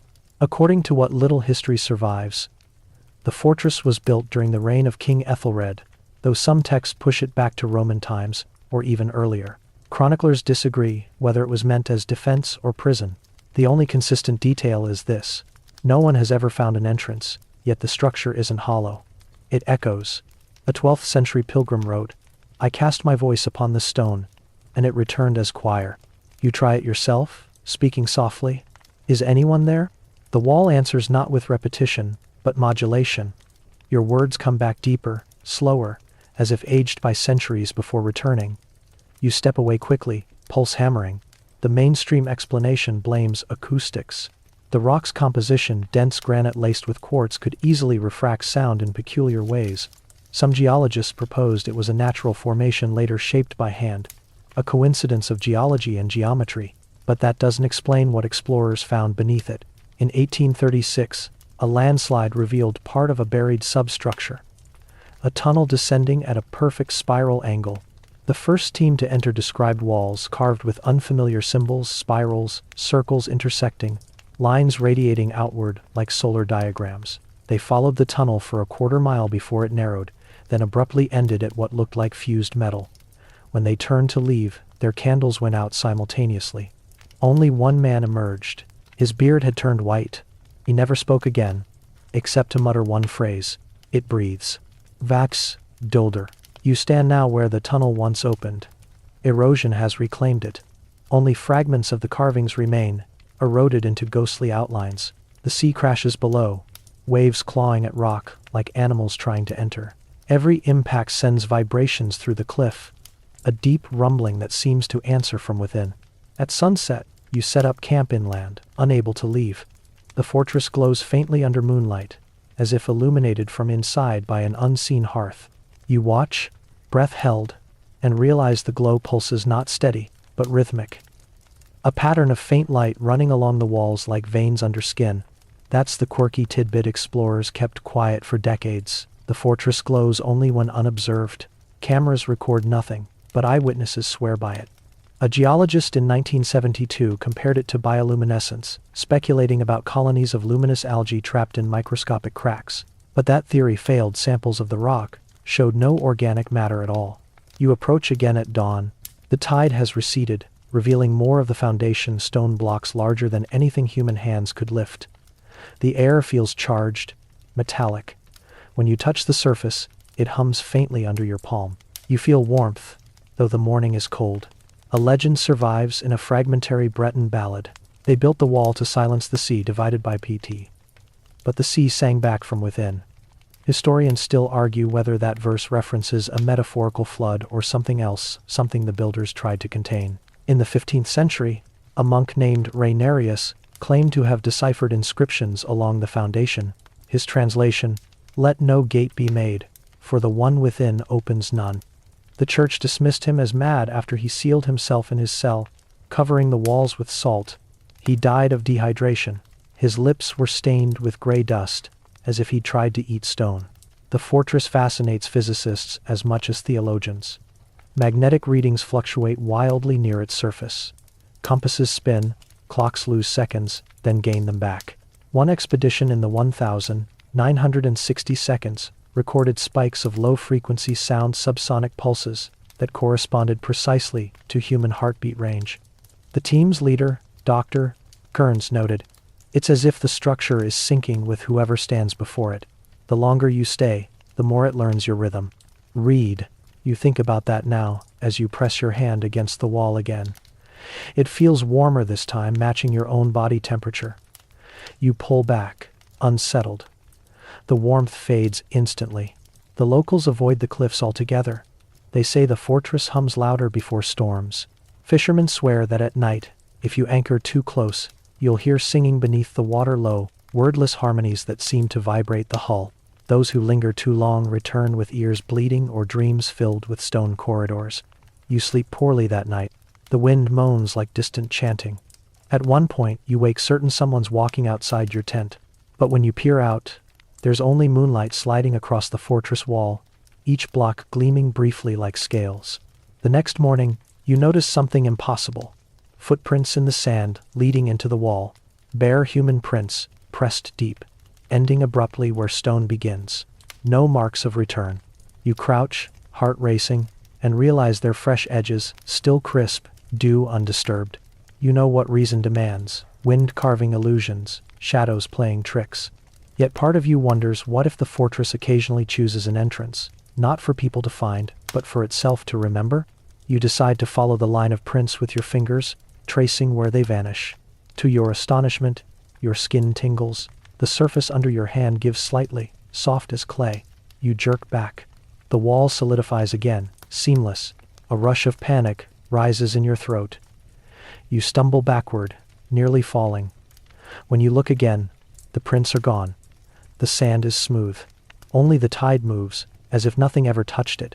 Historians still puzzle over who built such a thing without doors. Some suspect it's older than human architecture, a remnant of something geological like Devil's Tower in Wyoming or the Giant's Causeway. Natural but misinterpreted. Others argue it's proof of a forgotten civilization obsessed with containment. One fringe theory, buried in a 1911 treatise banned by the Royal Society, suggests the fortress isn't built on bedrock but grown from it. A crystalline structure that self-repairs through resonance. You can't help remembering Brother Matthew and the abbey that hummed. The same sound hums here, low, persistent, almost biological. It reminds you of a pulse, amplified through cathedral pipes. You begin to suspect the entire building isn't just architecture but organism stone taught to breathe. That night, lightning cracks the horizon. Rain sweeps sideways, metallic tasting. The sea surges, slamming against the wall. But the water doesn't climb. With it recoils, thrown back as if the surface repels it. Sparks flicker, where wave meets stone. Streaks of white fire that linger too long to be reflections. You shelter under an overhang, heart hammering. The fortress glows again, unmistakable now, light bleeding from seams that shouldn't exist, forming vertical lines like ribs. Each pulse aligns with thunder, not after it but before, predicting each strike by a fraction of a second. Then, through the storm, you hear it, a low, resonant note, rising from within the wall. Not the wind, not the sea, a tone so deep it vibrates your spine. Other notes join, layering into a chord, eerily similar to the Durham chalice's hum. The air thickens, heavy with sound. You realize with horror that the rain has stopped, but the noise continues. A choir of stone and lightning singing in unison. You clap your hands over your ears, but the vibration is internal now, crawling through your bones. You stagger back, shouting for it to stop. Instead, it harmonizes with your own voice, echoing your cry a beat late, lower and slower, an imitation trying to remember the original. Then, silence. The storm collapses, the fortress darkens once more. You fall to your knees, shaking, ears ringing. The sand beneath you vibrates faintly, like aftershock. When you finally rise, the wall is just stone again, mute, blank, indifferent. But where your hands had pressed, faint outlines remain, imprints the size of your palms. Glowing dimly before fading, you retreat inland at dawn. The villagers stare when you enter the inn, soaked and trembling. One woman crosses herself. "You shouldn't have gone," she whispers. "It keeps count. Into still Mac." You ask what she means. Her voice drops. Every time it wakes, someone nearby disappears. You laugh weakly. But she doesn't. Later, you notice one of the fishermen you'd met earlier isn't at his boat. No one speaks of him again. Before leaving, you glance once more toward the sea. The fortress is invisible in daylight, swallowed by fog. But if you listen closely, the wind still carries faint vibration, the aftertaste of its song. You realize, suddenly, what unsettles you most. Not that it sings, but that it never stops completely. The hum hides beneath everything: waves, wind, your own breath. Once heard, it becomes part of you, a frequency the body keeps remembering. You leave quickly. Yet nights later, you wake to the same low vibration in your chest. At first, you think it's your heartbeat. Then you realize it's slower, older. Perhaps that's what the fortress was built for, not to imprison something monstrous, but to anchor the world's pulse. A doorless heart buried in stone, beating beneath every storm.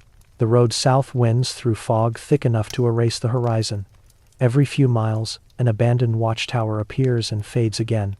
Silhouettes of history glimpsed between breaths. You stop at a roadside inn outside Rouen, where the fire burns low, and the locals talk of one particular ruin, farther inland, a collapsed manor, hidden among birches. "Cursed," the innkeeper says, wiping a mug. "The mirrors there never stopped fighting." He means it, literally. You don't ask questions, just follow the rumor. The manor lies 2 days' walk beyond the last village, deep in overgrown forest. By the time you find it, evening has turned the air copper. The roof has caved in, ivy crawling through cracks like veins, reclaiming a corpse. Inside, the floor is slick with moss, the smell of damp wood and iron hanging heavy. But it's the great hall that arrests you. Mirrors line every wall, cracked, mottled, warped by centuries of moisture. Yet each still holds a glimmer, fragments of the world stitched together like broken glass mosaics. At the hall's center, a rusted suit of armor kneels on one knee, sword point dug into the stone floor. Its visor gapes open, empty. Beneath it, faint scratches mar the flagstone marks that spiral outward, as though carved by someone locked in combat with himself. The locals call him Sir Alaric of the Looking Glass. A mainstream chronicle from 1372 mentions a knight of that name serving under Charles V, valorous, devout, and according to the records, obsessed with purification of the soul. He built this manor after returning from crusade, stocking it with relics and trophies, but as the years passed, his servants began quitting one by one, claiming their master spent nights dueling unseen enemies in the mirrored hall, shouting scripture between clashes of steel. When neighbors finally investigated, they found him dead. Armor dented and blade shattered, no sign of intruder or struggle except his own reflection, fractured across 100 mirrors. The church dismissed the event as madness brought by guilt and solitude. Yet strange phenomena persisted. Visitors reported seeing movement in the mirrors when no one else was near, swords glinting midair, faint clangs echoing like heartbeat. You step closer to the kneeling armor. The metal is dull, but something about the helm's angle makes it seem watchful. You crouch, noticing a faint groove along the visor, deep, clean, almost deliberate, as if something had sliced downward with surgical precision. The quirky tidbit buried in a later restoration report catches your eye. When conservators tried to remove the armor for preservation, every mirror in the hall shattered simultaneously except one, hidden behind a fallen tapestry. They left the armor in place, sealing the room until the 19th century. You find that final mirror now, propped crooked against the far wall. Its surface ripples faintly, like water held in a skin of glass. You see yourself, but the reflection lags by a fraction of a second. You tilt your head left. It follows late, then overcompensates, moving slightly more. A trick of light, you tell yourself. Yet as you lean closer, the image's eyes don't quite meet yours. They seem to look past you, behind you. You turn. The empty armor hasn't moved, but its sword once pointed at the floor now lies flat across the knight's lap. A tremor passes through your gut, half fear, half fascination. You turn back to the mirror, heart hammering. Your reflection still holds its head at that same wrong angle. Then, slowly, it raises its sword. You freeze. The mirrored version of the armor stands behind your double, blade gleaming like moonlight on ice. The sound that follows is faint, a scrape of metal drawn against stone. Historians still argue whether Sir Alaric's duel was literal or symbolic, a fight against conscience, a metaphor for inner division. But eyewitness accounts written decades later suggest something less poetic. One chronicler describes servants fleeing after hearing steel on steel though no man swung. Another writes of the knight's private chapel, where every crucifix bore a mirror instead of Christ's figure. He believed, perhaps, that to face God one must first face oneself completely. Yet some mirrors are doors, and doors do not always open both ways. You whisper a test. Who are you? The reflection answers not with words, but motion. It lowers its blade. The mirrored armor behind your reflection kneels, exactly as the real one does here. You exhale shakily. Maybe it's mimicking after all. Maybe. Then your reflection smiles. It's not cruel, just unfamiliar. The sort of smile you'd give if you knew something inevitable and couldn't warn yourself. The glass fogs between you. Shapes move within the haze, silhouettes of knights circling, faint clangs echoing. A battlefield contained in reflection. The air in the hall grows colder. You watch frost spread across the armor's surface, tracing filigree like veins. The sword hums faintly, almost like the Durham chalice's tone, lower and sadder. You step backward. The reflection steps forward. The distance between you feels elastic, stretching but never breaking. There's a theory, half legend, half psychology, that mirrors from medieval times can retain a residual charge. The silver backing, made with mercury, reacts to humidity and light, creating faint movement. Scientists call it creep illusion. Superstition calls it memory. The reflection tilts its head again. You see your own throat in perfect clarity, pulsing. You realize the delay has vanished. It's matching you perfectly now. You whisper again. Sir Alaric? The image nods once. The knight in the background, your reflection's reflection, raises his blade in salute. Then, soundlessly, he strikes. The glass trembles but doesn't break. A long crack splinters across its surface, branching like lightning. You stumble back. The hall groans around you, mirrors chiming as if hit by invisible force. When it stops, Your reflection is gone. Only empty hall, endless broken surfaces. You should leave. But curiosity, that old curse, keeps you rooted. You step closer again, touching the fractured glass. It's cold, then suddenly warm, as though something on the other side presses back. Your fingers come away with a smear of silver dust. You blink. The dust glows faintly before fading. A notebook found among Sir Alaric's possessions contains a single Latin line, repeated dozens of times, speculum pugnat mecum. The mirror fights with me. In one version, the last word is altered, pro me. The mirror fights for me. Scholars still debate whether it was confession or invocation. One Renaissance alchemist, Paracelsus, cited Alaric's case in his treatise De Imaginibus. He theorized that mirrors act as repositories of spiritus, capturing fragments of human essence. Too much reflection, he warned, and the image begins to develop will. You look again at the mirror. The crack still glows faintly, light threading through like molten gold, cooling to ash. Then you notice the armor, its posture has changed.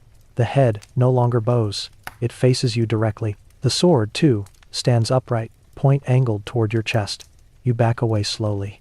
The metal creaks, subtle but unmistakable. You could swear you hear a whisper your own voice, but older, weary. Finish it. You turn and run. The hall distorts as you pass reflections, multiplying, every mirror showing you from impossible angles. In one you're still standing still, in another you're already gone. The last thing you glimpse before bursting into the courtyard is your own reflection raising its sword again, mouth moving in silence. Outside, the air tastes of iron. The forest has gone utterly quiet. You don't stop running until the manor is a memory of stone behind trees. When you finally collapse by a stream, your throat burns. You kneel, cupping water to your face and freeze. The surface ripples, reflecting not the sky but a vaulted hall of mirrors, endless and cold. You slap the water, it shatters like glass. The ripples subside.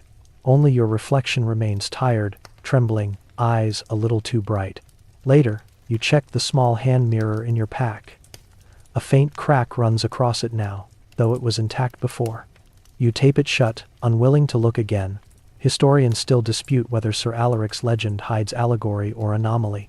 Some argue it's an early cautionary tale about narcissism. Others suspect mercury poisoning from mirror making drove him mad.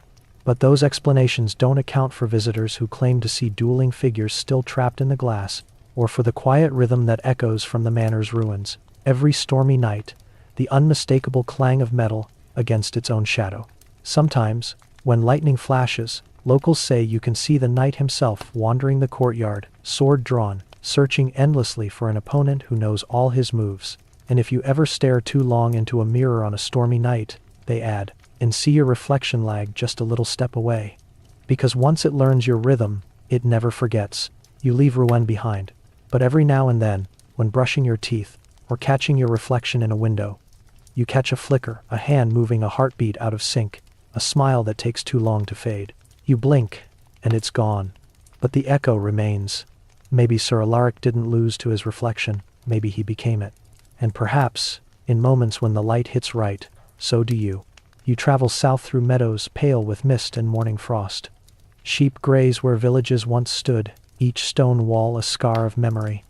History here feels crowded, every field holds a ghost. But one place, they say, has no ghosts at all. It's called Saint Bertrand des Monts, though the name barely appears in parish ledgers. When the Black Death reached France in the mid-14th century, this tiny hamlet was somehow untouched. No deaths, no sickness, not even fever. While neighboring towns burned their dead in heaps, St. Bertrand's chimneys still smoked with bread and stew. You arrive on a gray afternoon. The village sits in a valley like a bowl cupping still water. Every roof is intact, every fence straight, yet nothing stirs, no people, no dogs, no birds. Only the wind, low and even, as though reluctant to disturb anything. At the center stands a chapel built of bone-white stone. Its bell is green with age, but beneath the patina the metal gleams oddly fresh. Someone, or something, maintains it. You step closer, boots crunching on gravel that sounds too hollow, like walking across a wooden stage rather than earth. The doors creak open at your touch. Inside, light filters through narrow slits, catching motes of dust that drift too slowly. as though the air itself has grown thick. The pews are empty but pristine, polished, smooth. A faint scent of herbs, rosemary, mint, myrrh, lingers. At the altar, candles burn with steady blue flame. A plaque nearby reads, "In this valley, none perished. May gratitude keep us humble." No date, no names, just gratitude and silence. The mainstream account in regional archives calls St. Bertrand a curiosity of hygiene. A 19th century historian credited isolation, mountain air, and a freshwater spring. "The villagers must have sealed themselves early," he wrote, thus escaping contagion. It's comforting logic, except for one detail. Not a single record of their release survives. The village simply vanishes from tax rolls around 1360. An English chronicler, who passed nearby in 1372, left a different account. He described hearing chorals singing from the valley at night, voices sweet as wind in glass, though scouts reported no movement by day. When he sent 2 men to investigate, neither returned. He wrote, "The place prospers without trade nor toil. There is food on every table and smoke from every chimney, yet no souls to eat or warm." You wander deeper into the chapel. Behind the altar, a trapdoor yawns slightly ajar. A draft rises from below, carrying a scent halfway between incense and rot. You hesitate, then descend narrow stone steps spiraling into darkness. Your candle catches on something metallic, a pipe embedded in the wall, running downward like a vein. The further you go, the colder it gets, until your breath fogs before your face. The stair ends in a chamber lined with copper panels that gleam dully. In the center stands a basin of polished stone filled with clear water. The surface is still, but when you lean closer, you notice ripples forming inward, not outward. A notebook lies beside the basin, its leather warped but legible. The ink is brown with age, yet the handwriting loops elegantly. The title reads, "Account of the Year of Pestilence," by Brother Arnoul. You skim the entries. Early ones mention the plague's approach, fear spreading faster than infection. Then, abruptly, a new tone. "The Father brought us the mixture. He said it would keep the air pure. Later, we breathed deep and slept long. When we woke, the world was quieter." End. The last entry chills you. We no longer eat. The air feeds us now. The flame burns blue to remind us. You look again at the basin. The blue candles above reflect perfectly on the surface, but the reflection flickers slightly, though the real flames are steady. The reflected ones move. That's the quirky tidbit hidden in a 1903 expedition report. The village's underground chambers were lined with copper and zinc, connected by thin pipes leading to the surface. When modern engineers tested the system, they discovered traces of arsenic, mercury, and powdered quartz substances used in medieval fumigation, but never in combination. The air within those chambers registered slight electrical charge. One researcher described it as an ionization field, self-sustaining. His final note reads, "Standing within it feels like breathing through another's lungs." Historians still argue whether it was proto-science or delusion. Perhaps Brother Arnoul's mixture created sterile air that killed fleas, saving the villagers. Yet that doesn't explain what travelers reported afterward. Sightings of St. Bertrand villagers decades later, unchanged in age, wandering nearby towns only at dusk. You stare at your reflection in the basin. It wavers, elongates. Behind you, faint shapes gather, figures in robes, hands clasped, faces pale and calm. The air thickens. You smell rosemary again, sharp as memory. One voice breaks the silence, soft but close. "You shouldn't breathe here. After a never fein." You whirl around. No one. Yet the candle beside the basin gutters briefly, as if disturbed by exhale. You ascend quickly, pulse racing. When you emerge into daylight, the chapel feels emptier, though the blue flames still burn steady. Outside, something has changed. The village no longer seems deserted. Shadows move behind curtained windows. Smoke curls from chimneys that were cold minutes ago. A man stands in the square, back to you. His clothes are archaic wool tunic, leather boots, but spotless. When he turns, his face is ageless, smooth skin, clear eyes, the color of the basin water. He smiles faintly. "A pilgrim," he says. "You've come for the blessing." You start to speak, but your throat tightens. The air tastes metallic. "The air is good here," he continues. "It feeds us, you'll see." Aided Stoddard, and the Dashen Stan from Micah is Alfer. He gestures toward a table, where loaves of bread and jugs of wine sit untouched yet steaming. Eat, if you wish. But most of us no longer need to. You notice his chest doesn't rise when he speaks, no breath. Panic claws your ribs. You stumble back. He watches with serene curiosity. It's difficult at first, he says gently. The body protests. Then it learns to listen to the stillness. You run. Down the main road, past houses, whose doors creak open one by one.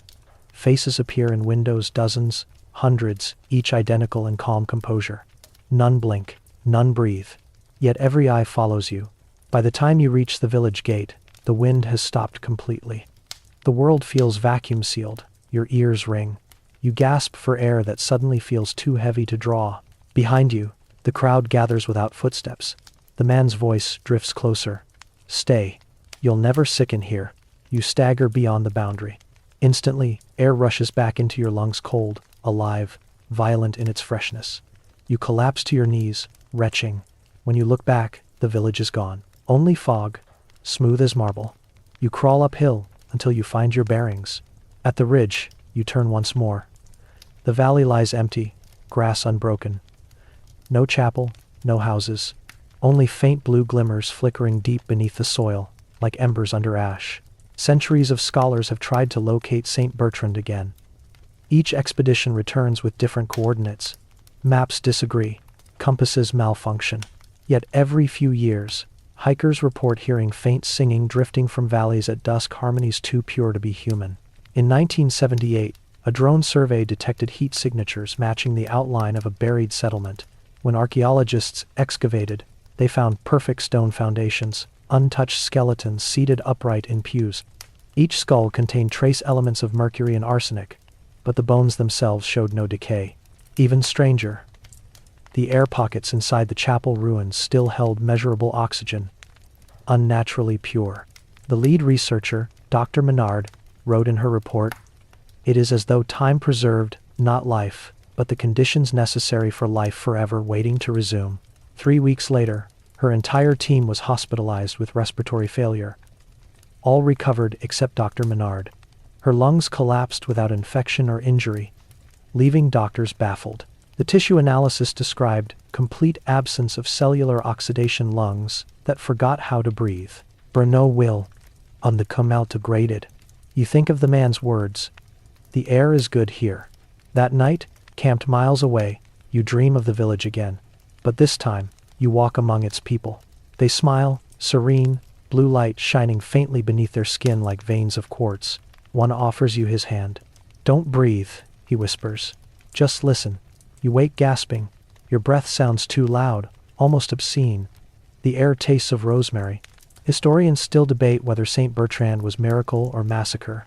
Some suggest the villagers deliberately poisoned themselves to escape plague and death. Others think they found a way to survive indefinitely, half biological, half mineral. The line between salvation and stasis blurs. You climb the ridge once more before leaving. The valley below shimmers faintly in morning mist, as if underwater. For a moment, you imagine hundreds of pale faces turned upward, waiting patiently for the next traveler foolish enough to seek perfection.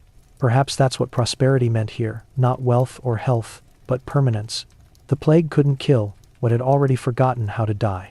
When you finally walk away, your breath fogs in the chill. You count each inhale like a prayer. Somewhere behind you, faint and sweet, the wind hums through unseen chimneys, a melody built from air too pure to belong to the living. The smell reaches you before the story does: linseed oil, mold, and something sharp beneath it, like copper struck by lightning. The trail leads through winding Venetian alleys toward a derelict studio by the water, where windows gape like broken eyes.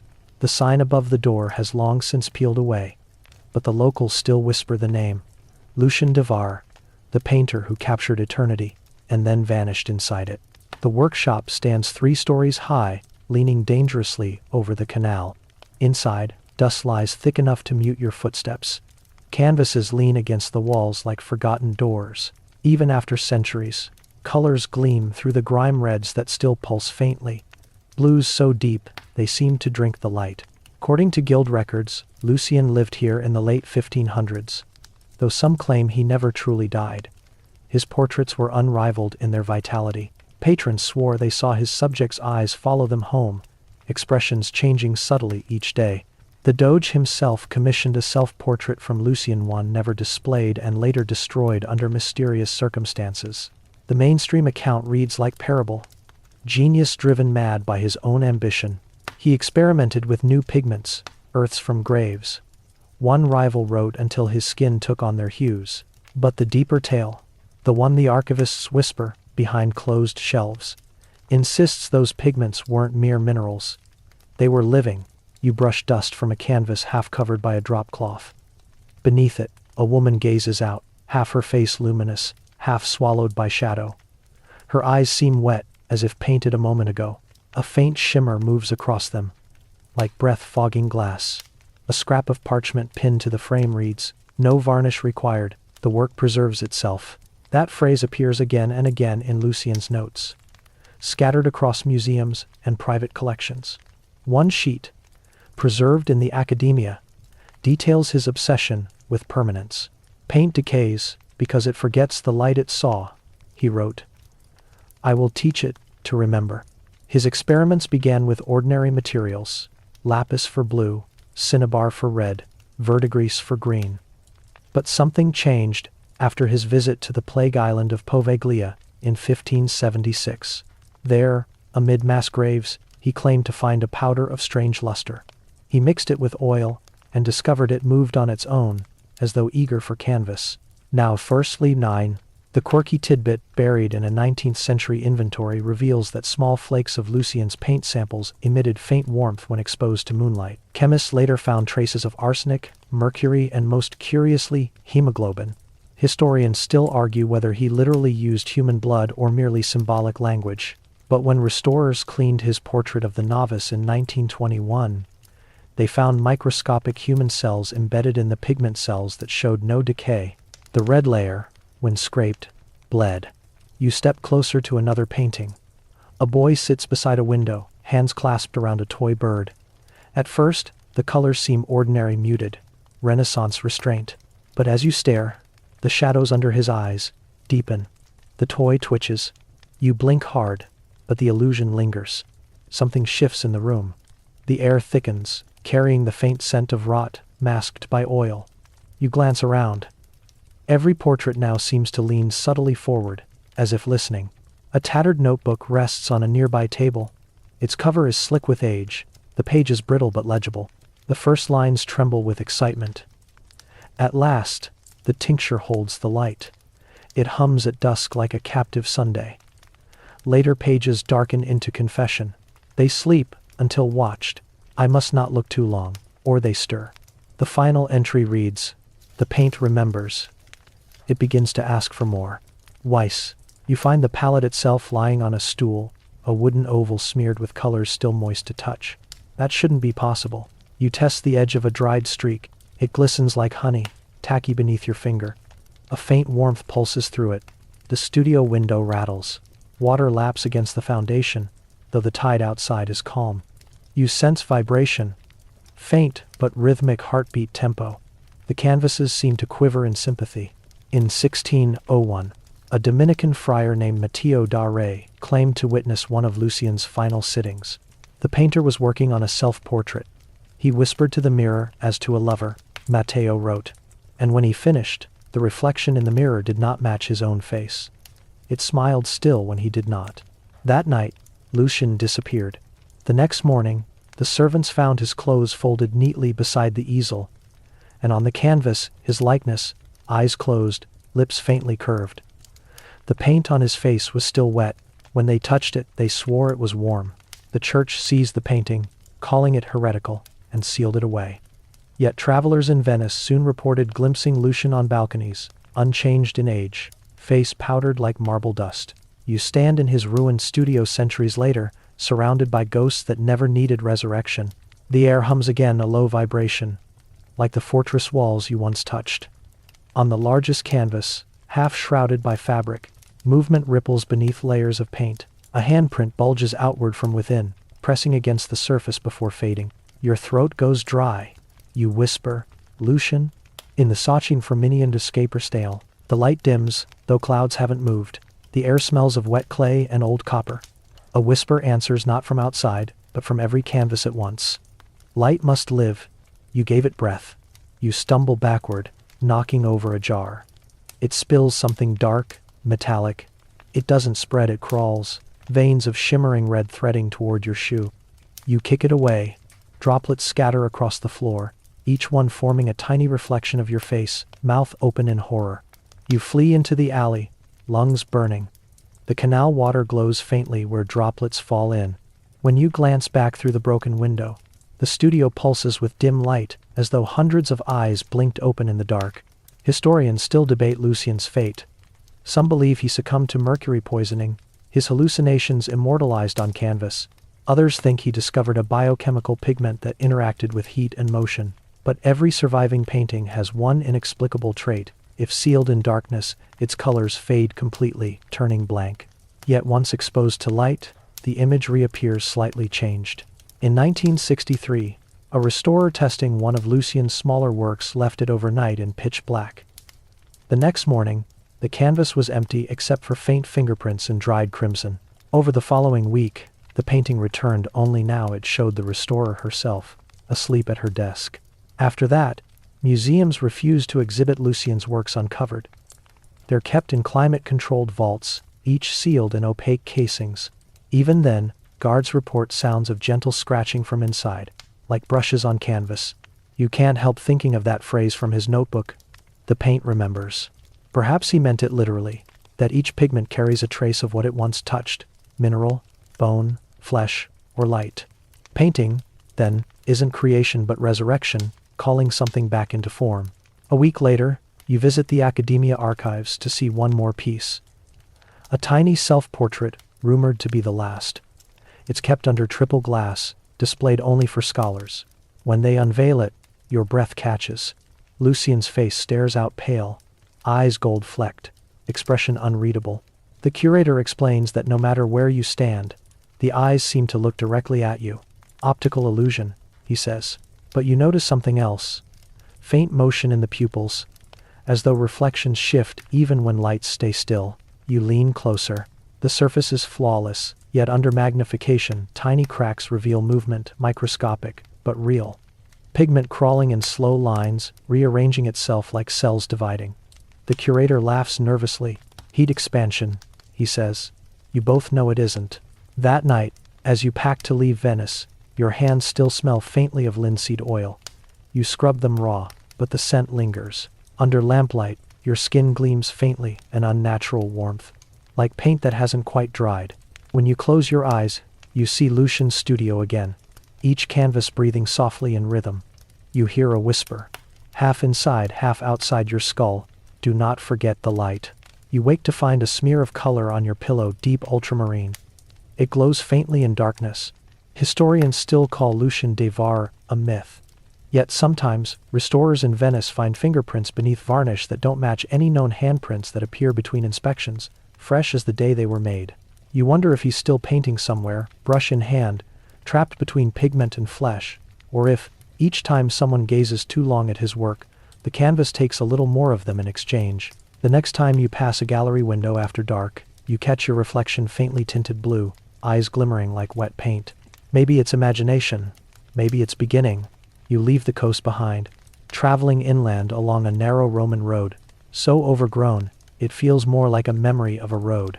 Trees bow over it, their branches stitched together by moss and age. The air here smells faintly metallic, like thunder about to happen. You walk until evening, when the path splits beside a withered oak. That's where you see him first, the pilgrim, with two shadows. At a distance, he looks ordinary. A slender figure in gray wool, walking staff in hand, hood drawn low. The sunset stretches long across the valley, and as he passes, two distinct silhouettes fall beside him, one sharp and true, the other softer, darker, moving half a beat late. You blink, thinking it's a trick of double light. But the sun hasn't set yet. There's only one source, and still, two shadows. He greets you in Latin that feels a century out of date. His accent is precise, almost ecclesiastical. "Peace on the road," he says. His eyes are pale, nearly colorless, the kind that never seemed to blink. You walk together for a time. He says he's bound for Santiago, though you both know you're far from Spain. He carries no provisions, no pack, only a small pouch of ash-gray cloth hanging from his belt. At dusk, you stop near a ruined milestone to rest. When he sits, both shadows fold neatly at his feet, one crossing the other like an X. You ask, half joking, whether he travels with company. He smiles thinly. Of a sort. Some pilgrimages are walked twice, once by the body, once by the memory of it. And we have the plague cremation. The mainstream account of this legend appears in a fragmentary chronicle from 1329, discovered in the monastery of Chartres. It describes a traveler who cast two forms upon the ground, one of flesh, one of penance. Villagers fed him, prayed with him, and swore he vanished at sunrise, leaving only footprints in opposite directions. Scholars treat it as allegory for the duality of faith and doubt, yet records continue across centuries, each describing a solitary wanderer matching the same description. Pale, ageless, moving through plague years, wars, and droughts unchanged. Always, he arrives before calamity, leaves after it, never aging a day. The quirky tidbit preserved in an 18th century priest's diary makes the story harder to dismiss. Father Lambert of Reims recorded a parishioner's confession. A soldier claimed to have met the two-shadow pilgrim outside a burning village. The man offered him water. When he drank, his reflection disappeared from the puddle beneath him and didn't return until dawn. Historians still argue whether such tales arose from optical illusions, double suns, or early folklore about doppelgangers. But eyewitnesses agree on one impossible detail. The pilgrim's second shadow moves independently. Sometimes it kneels when he stands. Sometimes it turns its head toward those who follow, even when he does not. You see this for yourself that night. As you both sit by the fire, the shadows stretch long across the grass. His second one, darker, denser, leans forward, as if listening. When he speaks, its mouth moves half a word behind. You ask who he is. He answers softly, a remainder. In outer ways, I feeda. When you press, he tells you his story, voice calm, measured. Centuries ago, he doesn't say when he joined a pilgrimage to Jerusalem. Famine struck the caravan. People died along the road. One night, delirious with thirst, he prayed for deliverance. He swore that something answered, not from heaven but from the ground beneath him. It said, "You shall walk until your sins have equal length." When he awoke, everyone else was gone. Only the second shadow remained. It keeps measure, he says. When it catches me, the journey ends. Aldous dash. You glance at the ground. The darker shadow twitches, as if amused. That night, as you drift into uneasy sleep, you dream of roads spiraling endlessly into themselves. Two sets of footsteps echo. One yours, one half a beat later. You wake with a start. The pilgrim sits across from you, motionless, watching the horizon where dawn reddens faintly. His shadows lie still, side by side, as though sleeping. You part ways at sunrise, but he thanks you first. Few keep company without trying to shorten the road. You nod, not understanding until much later that he meant it literally. 2 days later, in a small hamlet, a farmer tells you of a stranger who passed before dawn. He cast no shadow at all, she says, but the trees behind him did.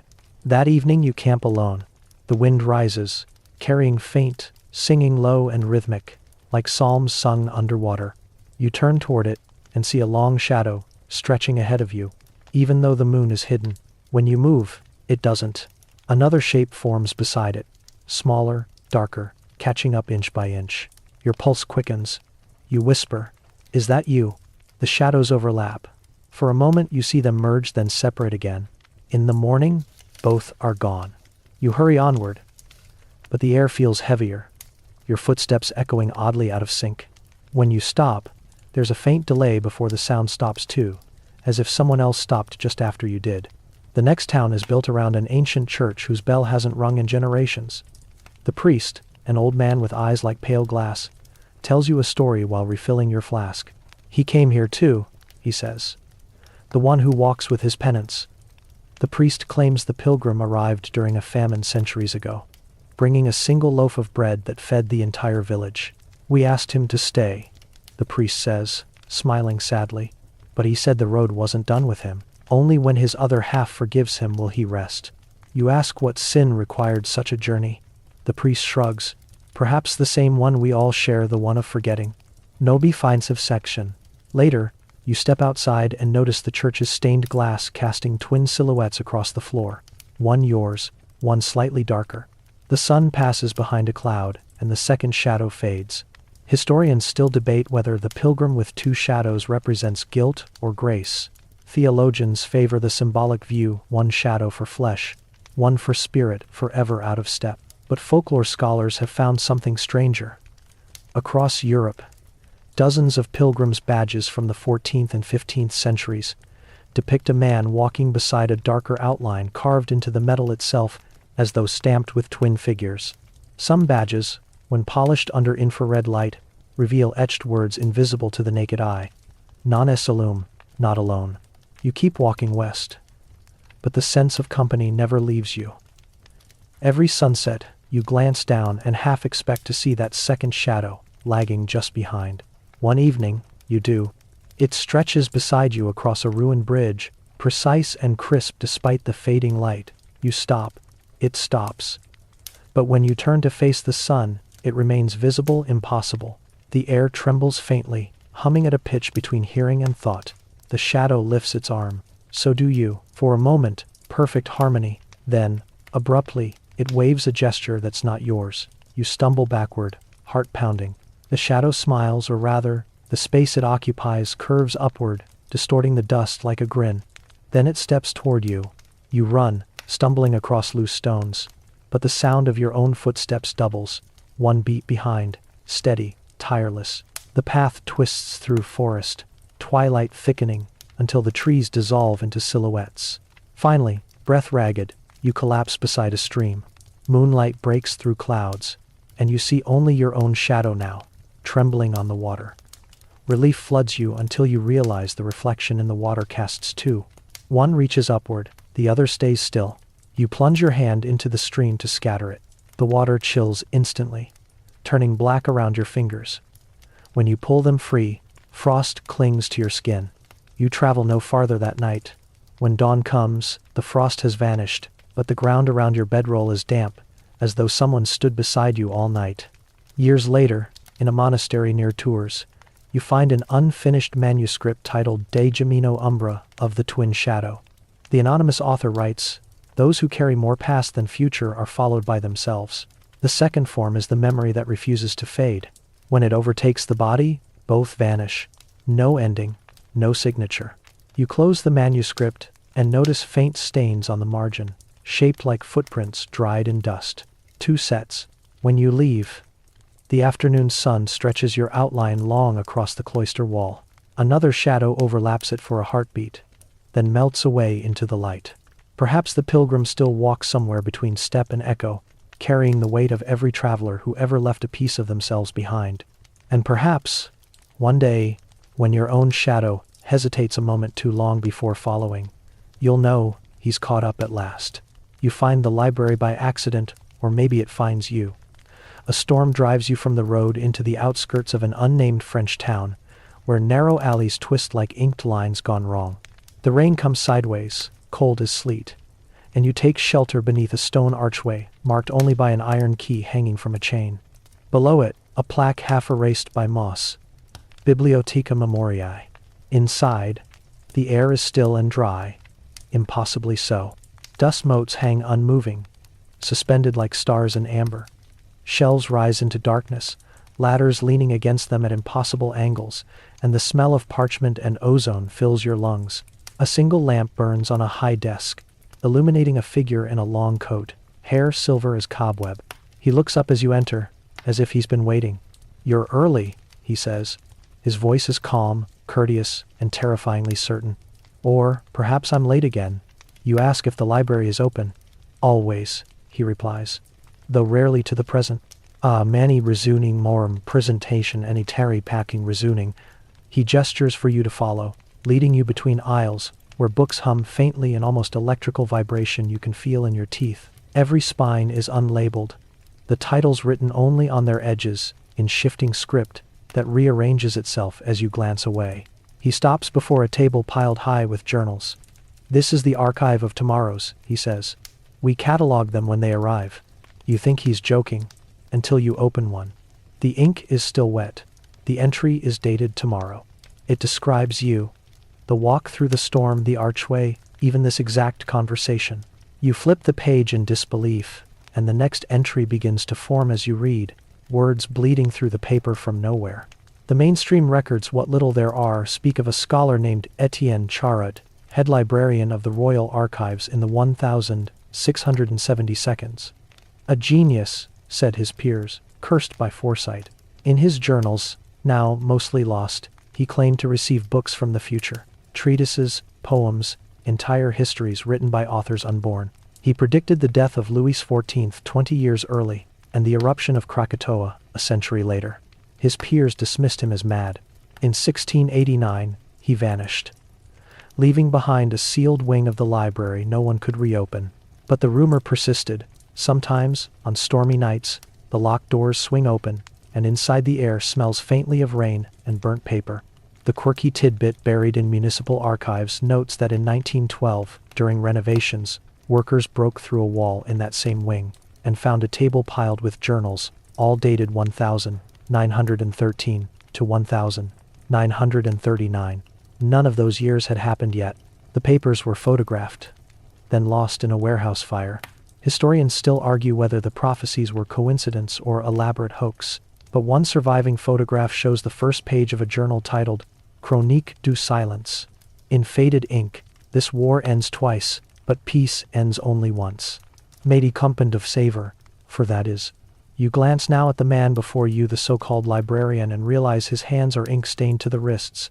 He closes your journal gently. "It hasn't finished writing you yet," he murmurs. He leads you to a windowless reading room lit by a skylight that shouldn't exist. The rain above appears frozen mid-fall droplets hanging motionless like beads of glass. Below, on a single pedestal, lies an enormous book chained shut. The cover bears no title, only a thin line carved into it, glowing faintly blue. "This," he says, "is the index. It writes the rest when time forgets." He unclasps the chain. The book opens itself with a sigh. The pages are blank at first, then words surge up like ink rising through fabric. Paragraphs form, twist, and rearrange before settling into neat order. You see names, places, events, half familiar, half impossible. One entry catches your eye. Visitor enters during rainstorm, reads ahead, does not leave. You look up sharply. The librarian is watching you, expression unreadable. "The danger," he says softly, "is not reading the future. It's remembering it." He explains that every book in this library comes from memory yet to happen. People dream, hope, plan, and those thoughts deposit echoes here, like drafts waiting for their authors to live them. Sometimes, he adds, the drafts are better than the final version. Beaded habs and crude verses of the raid of. You ask whether he writes them himself. He shakes his head. "No, I curate." He taps his temple. "I'm merely the shelf." You ask how long he's been here. "Since before the first correction," he says, as though that clarifies anything. The air around you grows warmer. A low hum fills the room, the sound of pages turning on their own. Books shuffle on nearby shelves, sliding slightly forward as if eager to be read. You open one at random. Inside, a list of disasters, neatly numbered, ending abruptly mid-sentence, and the seventh dawn will not rise. The remaining pages are blank. You glance up. The librarian nods. "We haven't reached that chapter yet." You return to your own journal on the desk. It now contains an entry you don't remember writing. He looks at his reflection in the window and realizes there is no reflection. "In ever answer, into said 14 from slang." You glance instinctively toward the glass above. He's right, you can't see yourself. Only shelves receding infinitely. Your chest tightens. What happens if someone reads too far? He hesitates. They begin to remember things that haven't occurred. That's the beginning of forgetting what has. Thank you for watching this, Dares. You think of the pilgrims, the saints, the mirrors, every place you've seen that hums between memory and matter. They all echo the same pattern, the past rewriting itself as it's observed. Perhaps this library is where those echoes end up, stored before they fade. The clock above the desk chimes once, though its hands haven't moved. The sound reverberates through the aisles, and the books answer a chorus of whispering paper, gentle but urgent. The librarian straightens. Ah. Tomorrow is arriving early again. Nodded any way from any watch, being sawed of created. He takes your journal, flips to a blank page, and writes quickly. Do not run. You don't understand until you hear the footsteps. Soft, deliberate, coming from the end of the aisle. Another figure emerges from the darkness. Another you, drenched from rain, eyes dazed. The librarian glances between you both and sighs. Yes, this happens sometimes. Chronology gets enthusiastic. Your double doesn't speak. He or it moves like someone underwater, uncertain which world belongs to him. The librarian gestures kindly. You've caught up to yourself. Try not to contradict your last sentence. You stare as the second you opens its mouth, but no sound comes. Instead, words form in the air between you, letters spinning out of vapor, already read. The librarian claps his hands once. The echo silences everything. The second you vanishes. The pages in your journal turn blank again, the ink evaporating like mist. You exhale shakily. Was that a revision? He says. Every life requires editing. Historians still argue whether Charit's disappearance in 1689 marked madness or enlightenment. One surviving letter to the Sorbonne reads, I no longer consult tomorrow for fear it may remember me too fondly. You close the journal and whisper, Can I leave? He smiles gently. You already did. You'll remember it tomorrow. When you step back outside, the rain resumes mid-drop. The street is empty. The plaque above the archway is gone. Only the faint scent of parchment remains. That night, in your inn, you find a small book on your bedside table. You don't recall bringing it. Its cover is blank. Inside, only one line written in your own handwriting. You will dream this again, but differently. You do. In the dream, you're back in the library, but this time you're behind the desk, lamp burning, watching the door. The iron key above the arch rattles softly, and you look up just as someone enters through the rain, someone familiar. When you wake, dawn hasn't come yet. But sunlight already glows faintly through the window, hours early. The clock beside your bed ticks backward twice, then continues forward, as if uncertain which direction belongs to it. You open the book again. The second page has filled itself. The librarian closes the journal. Outside, tomorrow begins. You laugh quietly, not from fear but recognition. Maybe some stories don't predict the future, they prepare it, like soil before seed. And perhaps we all are librarians in smaller ways, keeping catalog of moments before they happen. You turn the page one last time. Blank, except for a faint shadow of handwriting that hasn't quite surfaced yet. It reads, just barely visible under the lamplight. Don't forget to dim the lights and ease into the next journey. The ink is still wet. The next place finds you rather than the other way around. You wake one morning in a carriage bound north through the English countryside, the driver whistling softly. When you ask the name of the nearest town, he says, Avonsford, and adds, as if reciting something ancient, mind the bridge when you cross. By afternoon, rain has returned, thin as threads. The road narrows between rolling hills, until the sound of water grows slow, deliberate, the sigh of a river swollen from days of rain. Then you see it, an old stone bridge spanning a dark current, its arch bowed like a weary back. Moss hangs thick from its edges, and faint carvings crawl across its flanks' faces. Perhaps, though worn smooth by centuries. The carriage stops halfway across, so the driver can tighten the harness. You step out for air.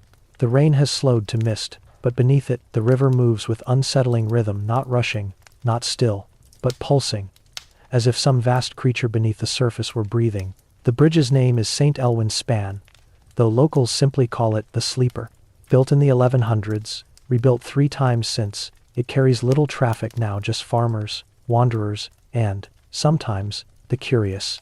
You've heard its reputation whispered in travelogues, the bridge that moans during storms, as if lamenting the dead. The mainstream version of its history is unremarkable, a medieval feat of masonry, constructed over unstable ground. Settling soil, they say, explains the groaning noise that rises from it in heavy rain. But the deeper records, buried in parish letters, speak of something older. The first abbot of Avonsford claimed the bridge was built over an older crossing, one made of wood, which had collapsed during a flood that drowned 50 pilgrims. The stone replacement, he wrote, was meant to lay their voices to rest. You lean on the railing. The water below looks almost black. A faint vibration hums through the stone. It might be wind, or perhaps the river itself pressing against the supports. But when you listen closely, it isn't random. It has cadence, rise and fall, a pattern disturbingly like breath. A plaque near the far end catches your eye. Remember those who cross twice. The locals' legend claims that on certain nights, the bridge remembers its collapse. Travelers who cross while it dreams feel the ground tremble, see ripples in the air as though submerged. A few even vanish for minutes or hours only to reappear drenched, claiming they'd been pulled beneath the water by unseen hands that wanted to be remembered. The quirky tidbit that folklorists rarely print is this. When engineers inspected the bridge in 1964, they found moisture seeping upward through the stones during drought saltwater, though the sea lies 30 miles away. Chemical tests confirmed something impossible. The water's composition matched that of the nearby estuary 500 years ago. Historians still argue whether the sleepers' phenomena are geological quirks or metaphysical echoes. Some suspect ancient burial sites, others call it nonsense. Yet one note from 1802 describes a mason restoring the parapet who swore he saw faces reflected in the wet mortar smiling faintly before dissolving. He quit that night, muttering that the bridge dreams through whoever touches it. Once sie Valender knower, and de Saken helps, you spend the evening at a nearby inn whose sign naturally bears an image of the bridge beneath a waning moon. The innkeeper, an elderly woman with sharp blue eyes, brings you ale and warns you gently. If you must cross after dark, don't look down. It's courteous not to wake it. Be havely brefford. Endedister. You smile politely, but she doesn't smile back. It's not superstition, she says. The last man who stared too long saw his reflection drowned before his body followed. Outside, the rain thickens. You decide to test the story anyway, of course you do. The road gleams like ink under your lantern. When you step onto the bridge, the stones seem to exhale mist. Each step echoes twice, once beneath your feet, once beneath the water. Halfway across, the air changes. The rain no longer falls, it rises. Droplets reversing their path for a heartbeat before resuming downward. You hold your breath, then comes the groan, a deep, resonant note rising from the foundation, almost musical, a sound of weight remembering itself. The vibration travels through your bones, slow and rhythmic, unmistakably alive. You crouch, pressing your palm to the wet stone. It's warm. Beneath the hum, another sound emerges, a chorus of faint voices, not distinct words but the rhythm of prayer. You know that rhythm. You've heard monks chant in distant monasteries. This is the same but submerged, blurred by centuries of water. You whisper into the mist. What do you remember? The bridge answers. The vibration deepens until the whole structure trembles. Water bursts between the seams, not flooding but breathing, rising and falling in sync with the hum. In the reflection below, shapes move, figures in robes, heads bowed, walking along the underside of the bridge, as if the river were air. Each carries a candle burning steady despite the current. You should be terrified, but awe holds you still. The procession continues, silent but perfectly timed, each figure crossing beneath you in mirror of your own position. You realize, with a sudden chill, that one walks directly under your feet. Its face turns upward. You see your own eyes staring back. You stumble backward. The reflection rises with you, breaking the water's surface without sound. For a split second, it's you but soaked, pale, mouth open, in a soundless gasp. Then the water folds over itself, and both image and noise vanish. You run, reaching the far side just as thunder cracks. The bridge falls silent again, utterly solid, as though nothing had happened. But when you glance back, the mist over the river forms an arch of its own, perfectly mirroring the bridge above it. Two spans, one of stone, one of vapor, breathing together. The next morning, sunlight returns. The villagers cross the bridge, casually, unbothered. The innkeeper nods at you over breakfast. It didn't take you, she says, almost approvingly. You ask what she means. She explains that once every few decades, someone doesn't make it across. There's no splash, no body, just footprints, ending mid-span, facing the water. We reckon it keeps one now and then, she says, so the rest of us can pass safe. I have faith from one only. and rave blijvers. Historians still document disappearances near Avonsford, usually attributed to floods or drunken slips. But one constable's report from 1938 includes a detail omitted from official copies. Found wet footprints on the bridge hours after rainfall had ceased. 2 sets. Both barefoot, both leading in opposite directions. You decide to see the bridge once more before leaving. At noon, under blue sky, it looks harmless, just weathered stone and lazy river. You kneel at the parapet and glance into the water. Nothing moves. Then, faintly, the reflection of your face ripples, though no breeze stirs. Behind your image stands another figure, slightly out of focus, watching from the other bank. You turn. No one. The reflection smiles, a heartbeat late. You straighten quickly and back away. The moment passes, sunlight blinding. But as you step off the bridge, you hear a faint sigh behind you, the kind a sleeper makes when rolling over in a dream. That night, the innkeeper finds you sitting awake. She pours more ale without asking, and says, "It never really stops dreaming, you know. It only pauses for breath." You ask if she's ever crossed it at night. "Once," she says. "When I was young and foolish. I saw faces under the water, mouths open as if singing. They looked peaceful, so I listened." She touches her temple, eyes distant. "Some nights I still hear them in my sleep. Not words, just the current, humming." You leave Avonsford the next morning. The road climbs a ridge, giving one last view of the bridge far below, curved like a sleeping spine. Mist drifts through the valley, thin and white. For a moment, the reflection of the bridge in the river vanishes entirely, leaving only the upper arch of bridge suspended over emptiness. Then, the image returns, doubled, as if 2 identical spans rest atop one another. You can't shake the feeling that one of them is dreaming the other. Later that week, in a London archive, you find a curious entry in a medieval ledger. It describes a mason's oath taken before construction began. "We build it twice, once for the living, once for those who follow." No record explains what that means, but at the bottom of the page, someone has scrawled in Latin, "Somnus pontem tenet." Sleep holds the bridge. You close the book and realize the desk beneath your palms vibrates faintly, rhythmically, like a heartbeat through wood. When you glance at the inkpot beside you, the surface ripples up, then down like a miniature tide. Outside, it isn't raining. But somewhere, perhaps under Avonsford's quiet sky, a bridge dreams of water strong enough to remember it. And if you ever cross it during a storm, don't linger halfway. Don't look down, because sometimes the bridge forgets which side of the reflection you belong to. The road south bends through quiet meadows, the kind of pastoral calm that hides ancient secrets under each hill.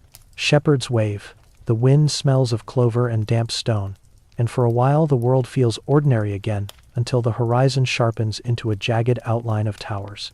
They rise from a forest of yews like black candles burned to different lengths. That's when you remember the legend. The queen who sleeps, but breathes. The castle is called Bellemere Keep, though few locals will say its name aloud.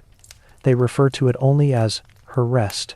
It sits on a cliff overlooking the marsh, its reflection trembling in the green water below. Birds avoid it. Even from a distance, the air around it seems thicker, as if time moves slower there. You cross the drawbridge at dusk, boots echoing against planks still slick with dew. No guards. No signs of life, just vines curling over battlements and a faint perfume in the air, a sweetness that feels out of place among rot and stone. Inside, corridors stretch endlessly, hung with faded tapestries that shimmer faintly when the wind passes. You follow the scent until it leads you to a great bronze door engraved with roses. It opens easily, sighing like something relieved. The room beyond is vast, candlelit despite the lack of attendants. At its center rests a glass coffin, polished so clean it looks invisible. Within lies a woman in a silver gown, hands folded, hair pale as moonlight. Her lips are faintly colored, her cheeks still warm in tone as though sleep, not death, holds her. Frost glitters along the coffin's edges, yet no condensation clouds the inside. She could have lain there a night or 1,000 years. The inscription on the pedestal reads simply, "Queen Isolde of Bellemere. She sleeps until the dream forgets her." The mainstream record tells only fragments. Isolde ruled briefly in the 1300s, a widow of great beauty and rumored cruelty. When her court fell to rebellion, her physician found her lifeless but uncorrupted, as if struck by divine preservation. The church denied her sainthood, but her body was sealed nonetheless, first in marble, then in glass, when science offered better clarity. But the whispers tell another version. They say she practiced suspension, an alchemical ritual meant to slow decay and preserve consciousness. She intended to outlast her enemies and awaken when the world was kind again. But something went wrong. The potion halted not just her body, but the passing of her dreams. She remained caught between sleep and waking, a queen inside her own eternity. You step closer. The perfume intensifies, floral but metallic underneath. A faint humming fills your ears, like bees trapped in crystal. Then you see it, the fog on the inside of the glass. It blooms for a second, a circle right where her mouth would exhale. You freeze. The fog fades, then forms again. Rhythmic. The quirky tidbit that scholars rarely mention comes from a 1781 visitor's diary. When the moon shone full through the window, I swore I saw the queen's chest rise once. The breath fogged the coffin like a sigh. When I bent close, my reflection did not follow me. You test it now. Lean forward. The glass is cold against your hand, but within it, the queen's face remains perfectly serene. Yet, your reflection, yes, the diary was right, appears only faintly, as if the surface recognizes two presences but favors hers. You whisper, "Do you hear me?" The candle flames tilt toward the coffin. You tell yourself it's draft. You tell yourself everything logical minds tell themselves at the edge of the unknown. But the hum grows louder, resolving into a tone like slow, steady breathing turned to sound. A physician's record from 1899 notes that when an attempt was made to open the glass, the queen's skin flushed slightly, as if blood still lingered in hidden channels. The team panicked and resealed it. When they checked again hours later, the flush had vanished, replaced by frost. They concluded some chemical vapor caused it. Still, one doctor quit medicine entirely the next day, claiming he dreamed of being buried alive in perfect peace. Historians still argue whether the sleeping queen is a case of mummification, embalming, or natural preservation through mineral-rich air. But the keep's humidity is ordinary. Only this chamber defies physics. Temperature never changes. Dust never settles. Candles never melt below a certain height. You sit on the stone steps, staring at her. The room seems to hum with a frequency too low to hear, felt more in bones than ears. After a while, you notice something else. Your breathing has synced to it. Slow, deliberate, calm. Maybe she's dreaming through you. You remember an obscure alchemical note recorded by Paracelsus. To arrest decay, the soul must rest in motion while the flesh remains still. Thus one dreams forever, sustaining life through thought. Perhaps Isolde's ritual worked too well. You reach out again, fingertips hovering over the glass. The frost thickens briefly, forming whorls that resemble fingerprints pressing from the inside. Then faintly a voice, not a sound exactly. More a pressure behind your eyes, a whisper that bypasses air. Do you remember me? Into sing might, of fike, of like. You stagger back. The room flickers. The candles all dip simultaneously, like they're bowing. The queen's eyelids twitch once. Her lips part just enough to release a single drop of moisture that rolls down her chin before vanishing into nothing. The air tastes of rosewater and iron. You run but stop in the corridor, heart hammering. Something compels you to look back. Through the doorway, the coffin glows faintly, light emanating from within the glass rather than upon it. For a heartbeat, you see a second figure beside the queen, indistinct, mirrored, as if her dream were taking shape. Then darkness swallows it. That night, you sleep in the great hall, though every instinct tells you to flee. The wind moans through arrow slits, and sometimes the moan turns to whispering. You dream of lying in crystal, weightless, seeing your own face pressed against glass. When you wake, the air smells again of roses. You leave Belmare Keep at dawn, unable to shake the sense that someone walks behind you. The forest is silent, except for dew dripping from leaves. At the edge of the marsh, you glance back. Through the mist, the tower windows glint gold, just for a second, like eyes opening. Days later, in a village tavern, you overhear two men arguing about the castle. One swears he saw smoke rising from it. The other laughs, saying the place hasn't burned in centuries. But that night, while the tavern sleeps, you notice your reflection in the window. Breathe out a soft fog. Though your lips stay still, historians still debate whether the sleeping queen ever existed at all. Some insist she's myth woven from older tales of enchanted women, preserved by magic or science. Yet archival evidence includes not just her tomb, but a full genealogy, sealed edicts bearing her name, even a lock of her hair that still shines unnaturally silver. Modern analysis shows no trace of decomposition, but also no sign it was ever alive. One fringe theory, tucked in a banned French dissertation, claims Bellemare Keep was built over a magnetic fault that induces temporal stasis. The author suggests the queen might not be dead or dreaming, but suspended at the exact threshold of a single moment, an eternal inhale. You can't stop thinking about that frozen breath. About how frost never forms without water's consent. About how dreams never fade if the dreamer refuses to wake. Weeks later, passing through another town, you feel the same faint perfume, roses and iron, and realize it's coming from your own coat. You strip it off, trembling. The scent clings anyway. That night, you wake from a half-sleep to find your breath fogging the air in rhythmic bursts, though the room is warm. You close your eyes and hear the same slow hum, deep as the heartbeat of a mountain. In the morning, you dream again of the queen, but this time, she's standing beside her coffin, hand pressed against the glass from the outside. Her eyes open. You realize with horror and awe that she's looking down at someone inside the coffin, and that someone is you. You wake before she speaks. But the sound of her breath follows you long after. Somewhere in that lonely castle, the candles burn eternally halfway down, the air still trembles with humming, and frost blooms on glass in the shape of human sighs. The queen sleeps or perhaps watches, and in her dream, she's learning to breathe through others.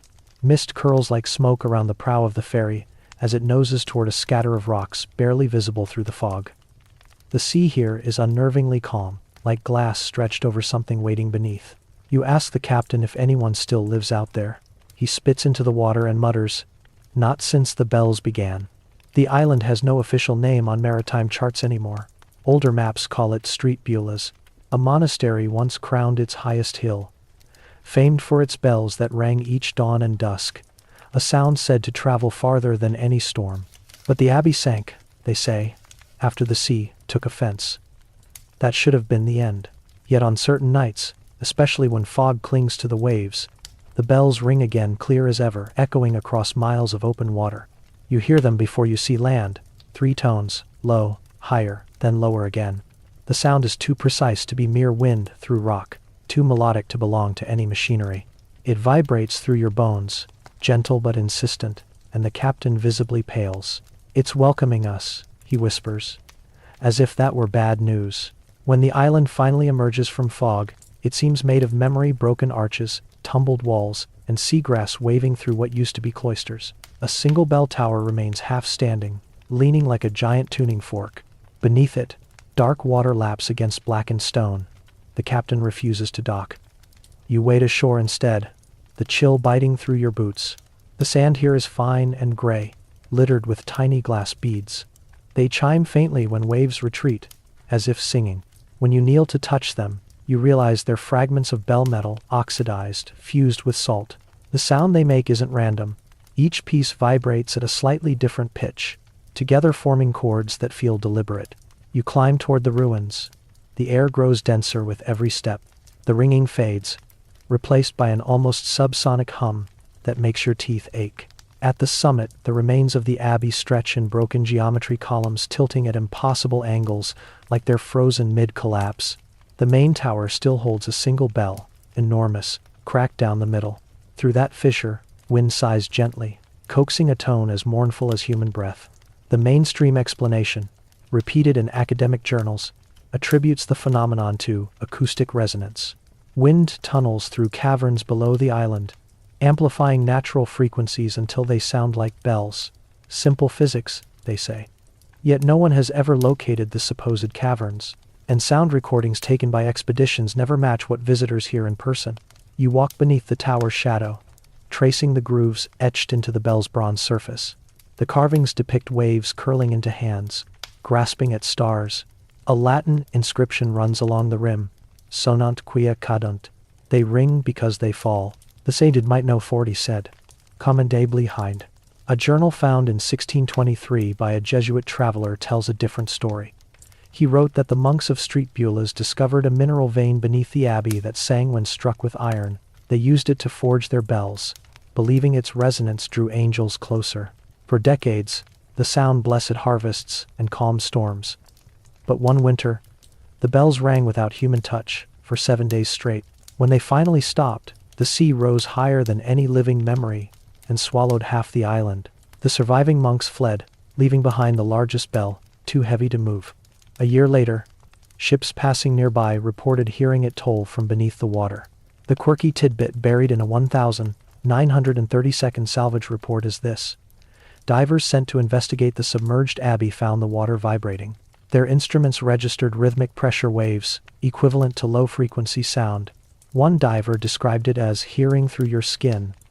The expedition ended abruptly after their lead diver surfaced, screaming that the sea was full of bells. He never dove again. Historians still argue whether the island's eternal ringing is real or collective madness. But locals swear that whenever the bells are heard clearly on the mainland, a storm follows within 3 days.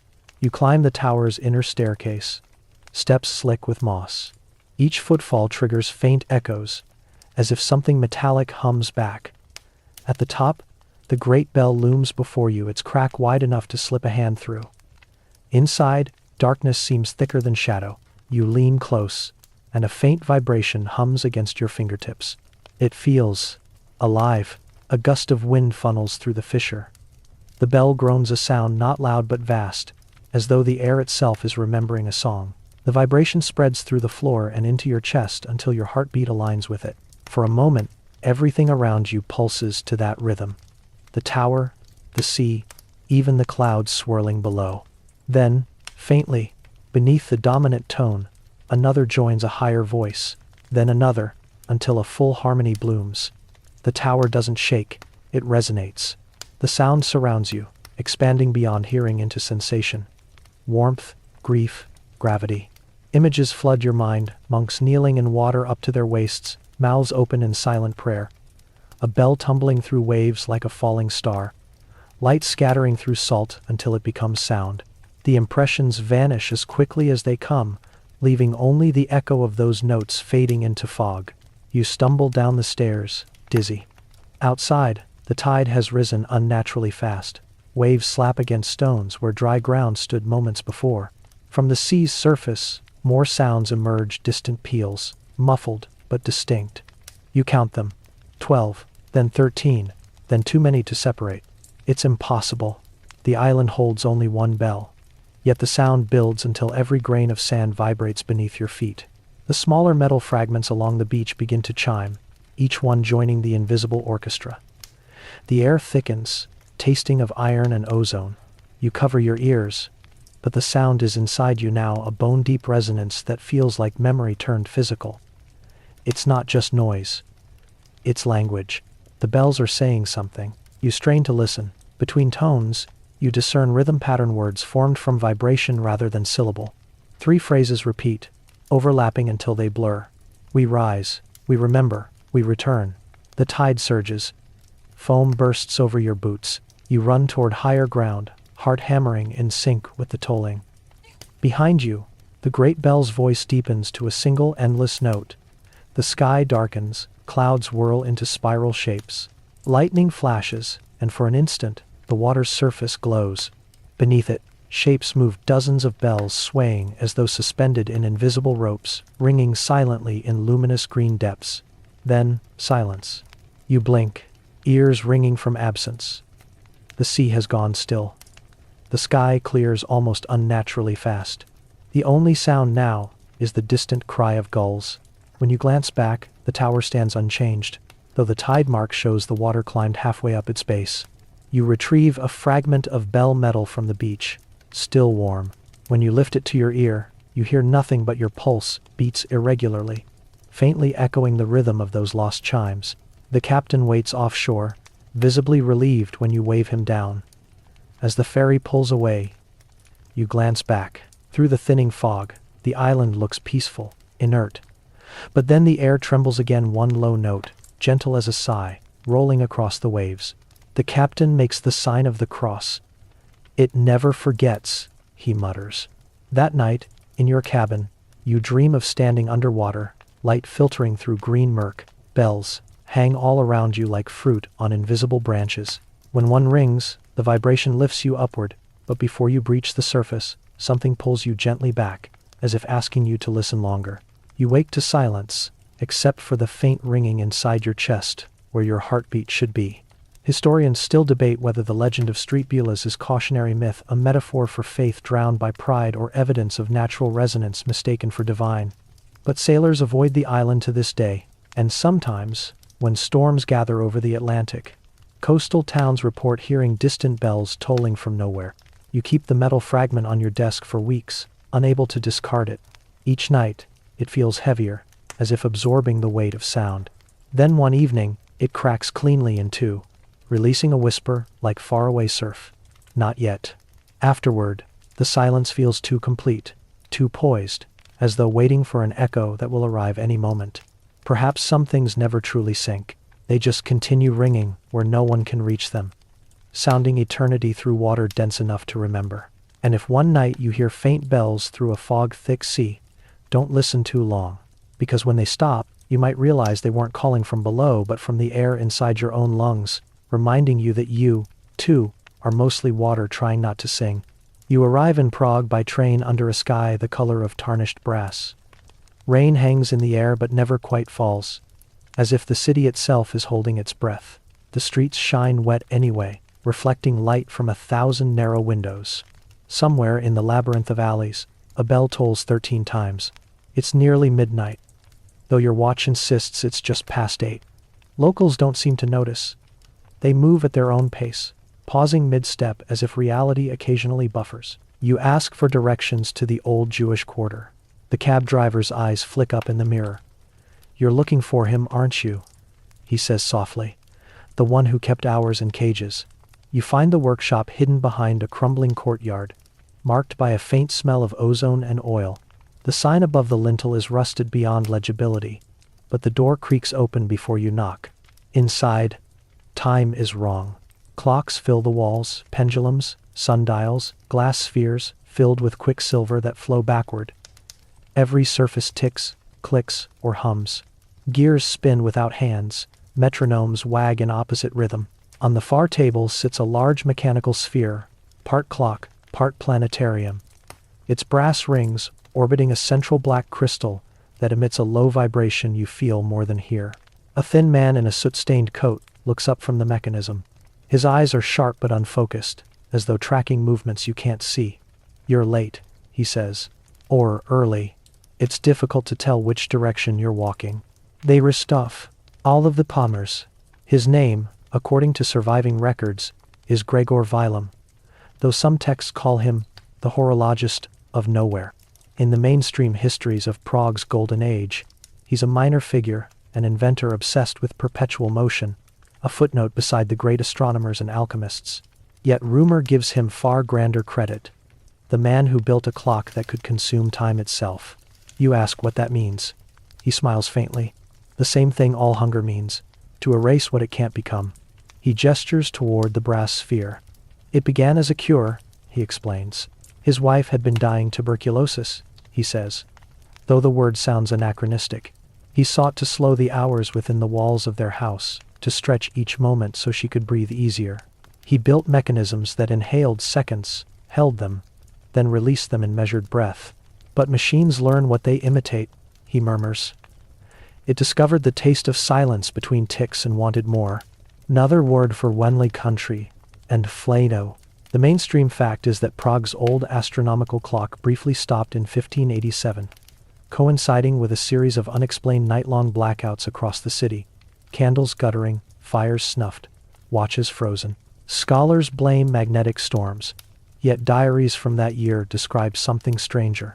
Citizens waking to find entire days missing from memory, streets rearranged, infants aged overnight. The quirky tidbit appears in a letter archived in Vienna. A soldier complained that his regiment's watchtower hourglass emptied upward. "I have money 9. Historians still argue whether these reports stem from superstition or shared hysteria. But Gregor's journal, now split among collectors, offers its own explanation. One entry reads, "The clock refuses linearity, it feeds on intervals. Each time it strikes, the world loses a fraction too small to notice, yet enough to ease its hunger. You step closer to the sphere. The air thickens, cool and dense. Dust motes hang motionless. The hum beneath your feet deepens to a slow heartbeat. The black crystal in the center pulses faintly, like breathing light. Gregor touches the brass rings, and they begin to turn one clockwise, one counter, each movement silent. Listen, he says. You won't hear it stop." He's right. The sound doesn't fade. It thins, stretching into inaudibility. Around you, motion slows. The flame of a candle bends, holding its shape. A drop of water from a leaking pipe suspends midair, trembling. Gregor's voice continues evenly, unhurried, as though time obeys him alone. "It devours lost moments first," he says. "The pauses between blinks, the silences between heartbeats.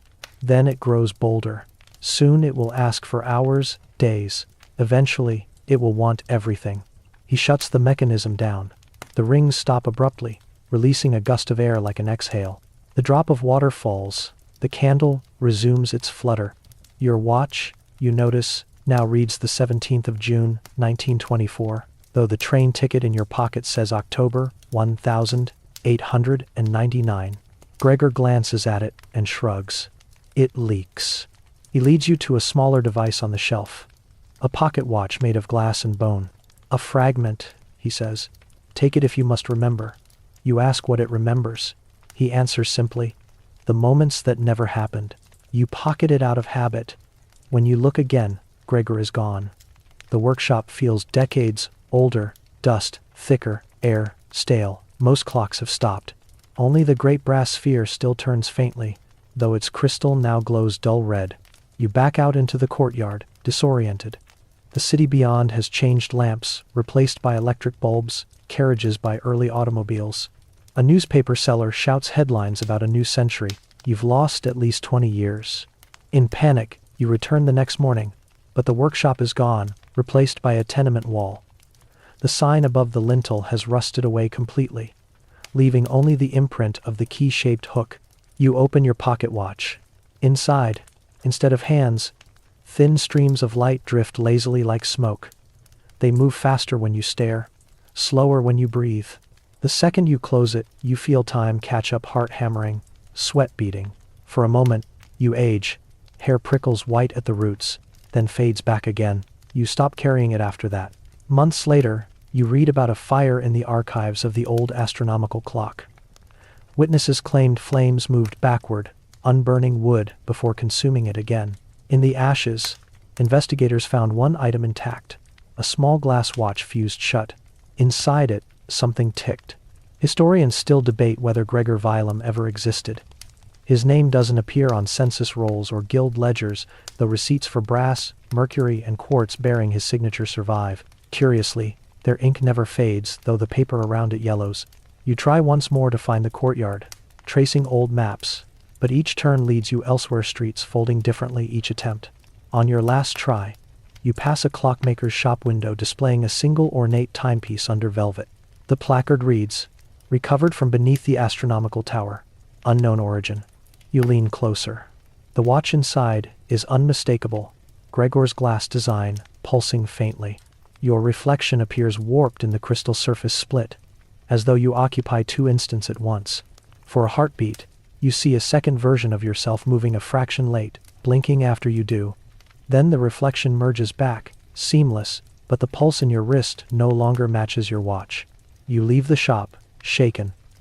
But as you step into the street, the world around you hiccups. The tram ahead freezes mid-motion, its wheels spinning without forward progress. Raindrops halt midair, people freeze mid-step, faces calm. Only you move. And from the bell tower above, the hour tolls, but not 12, not 1. It rings 13 times, clear as glass breaking. The sound hits your chest like impact, bending space inward. When it fades, everything resumes, unaware. The puddle beside you ripples backward once before settling. That night in your hotel, the room clock runs normally until 3:12 a.m., when it simply stops. No tick, no hum. Time doesn't freeze, you can move, breathe, think, but something in you recognizes the absence. You open Gregor's pocket watch. Inside, one new word has appeared on the glass, etched from within. Repayment. You don't sleep. Days later, you leave Prague, promising yourself never to return. But in every city you visit afterward, Vienna, Paris, even across the sea in New York, you hear it sometimes. Faint extra chimes layered over the local bells. 13, never 12. Each time, your watch runs slow by exactly 3 minutes for the next day. Historians still argue whether temporal anomalies, described in early 20th century diaries, reflect psychological trauma from wars or something stranger. Yet, in Prague's Old Town Square, visitors sometimes notice their phones losing sync by minutes. The discrepancy always corrects itself when they step beyond the astronomical tower's shadow. You still keep Gregor's watch locked away. Once, curiosity wins, you open it under moonlight. The light inside no longer drifts lazily. It spins fast now, forming tiny whirlpools that almost resemble eyes. The faintest vibration escapes it, a sound like a heartbeat trying to imitate ticking. You close it fast. The next morning, every clock in your house reads a different hour, but all display the same date, the 17th of June 1924. Maybe time didn't stop that night in Prague. Maybe it simply learned how to rearrange itself, like any good machine adjusting its gears. And maybe, somewhere beyond measure, Gregor still works, tightening the spring that winds the world, making sure it keeps moving, even if it must consume its own seconds to do so. The final road takes you north again, through forests that breathe mist like sleep itself. You follow a stream as it widens, slows, and finally opens into a vast, glassy lake. The locals call it Lyn Dŵr Gan, the singing water. The air smells faintly of peat and iron, the kind of scent that belongs to places older than names. The surface of the lake is perfectly still. Mountains ring its edges like a crown of gray stone. The ferryman who rows you across doesn't speak until you reach the middle, and then he says only this: when you hear them, don't answer. He drops you at a ruined jetty, leading to what was once a chapel. Half of it lies submerged, the other half leans drunkenly toward the shore. Through cracked stone windows, you can see faint carvings of angels mid-song, mouths open but eyes blank. You step inside. The floor gleams with a thin layer of water, enough to mirror the ceiling's ribbed arches. The echo of your footsteps returns a fraction too late, as though some second space repeats your movement after you. In the apse stands a marble font, cracked and empty. Behind it, the lake laps quietly at what used to be the altar steps. The mainstream legend says the chapel drowned centuries ago after a landslide blocked the valley's river. The villagers fled uphill, leaving behind their bells and books. But every full moon, they claimed, the sound of chanting rose from beneath the water, echoing their old liturgies word for word. You lean against a column, listening. The silence feels deliberate, like an audience holding breath before the first note. Then, almost imperceptibly, the floor vibrates. A hum seeps upward through the soles of your boots, low and resonant, spreading through the stone like the slow strumming of a gigantic string. At first, you mistake it for the wind in the reeds, but the rhythm builds. It becomes melody, a chorus too vast to belong to any number of throats. You feel it more than hear it, the way whales must feel the sea sing around them.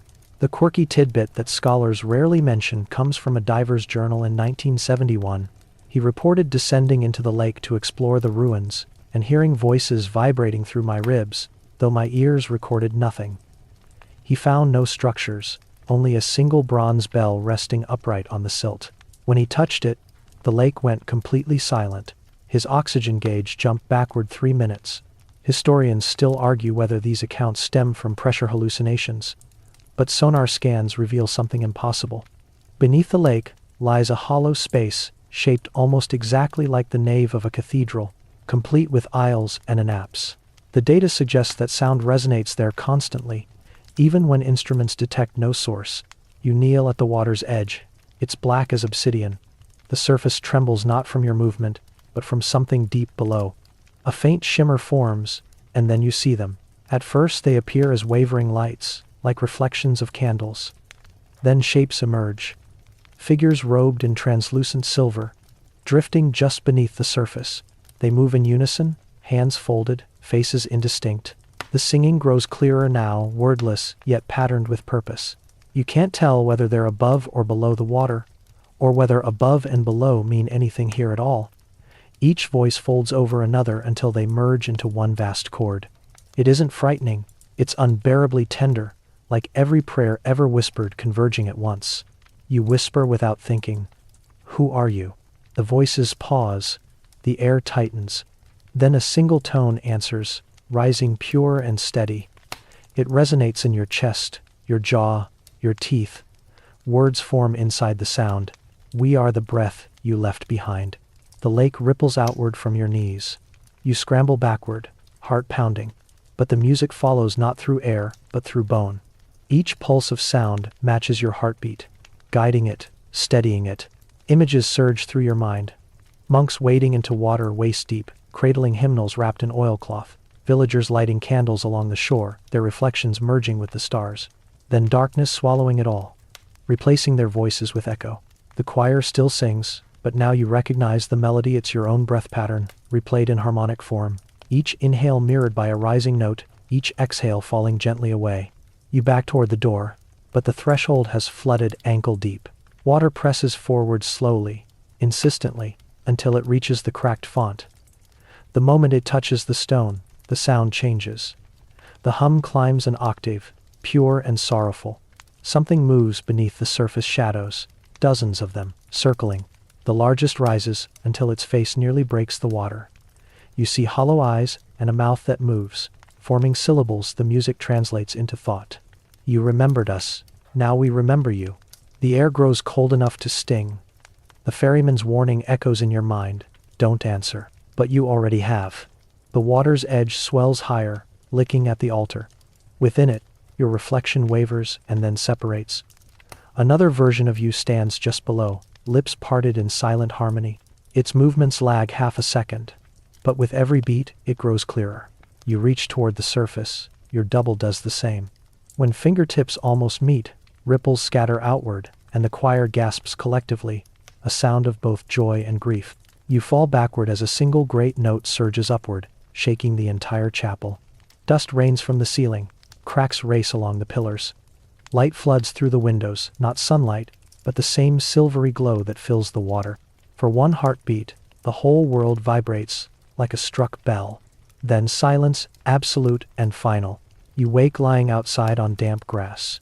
The chapel stands whole again, not ruined. Candles burn behind every window.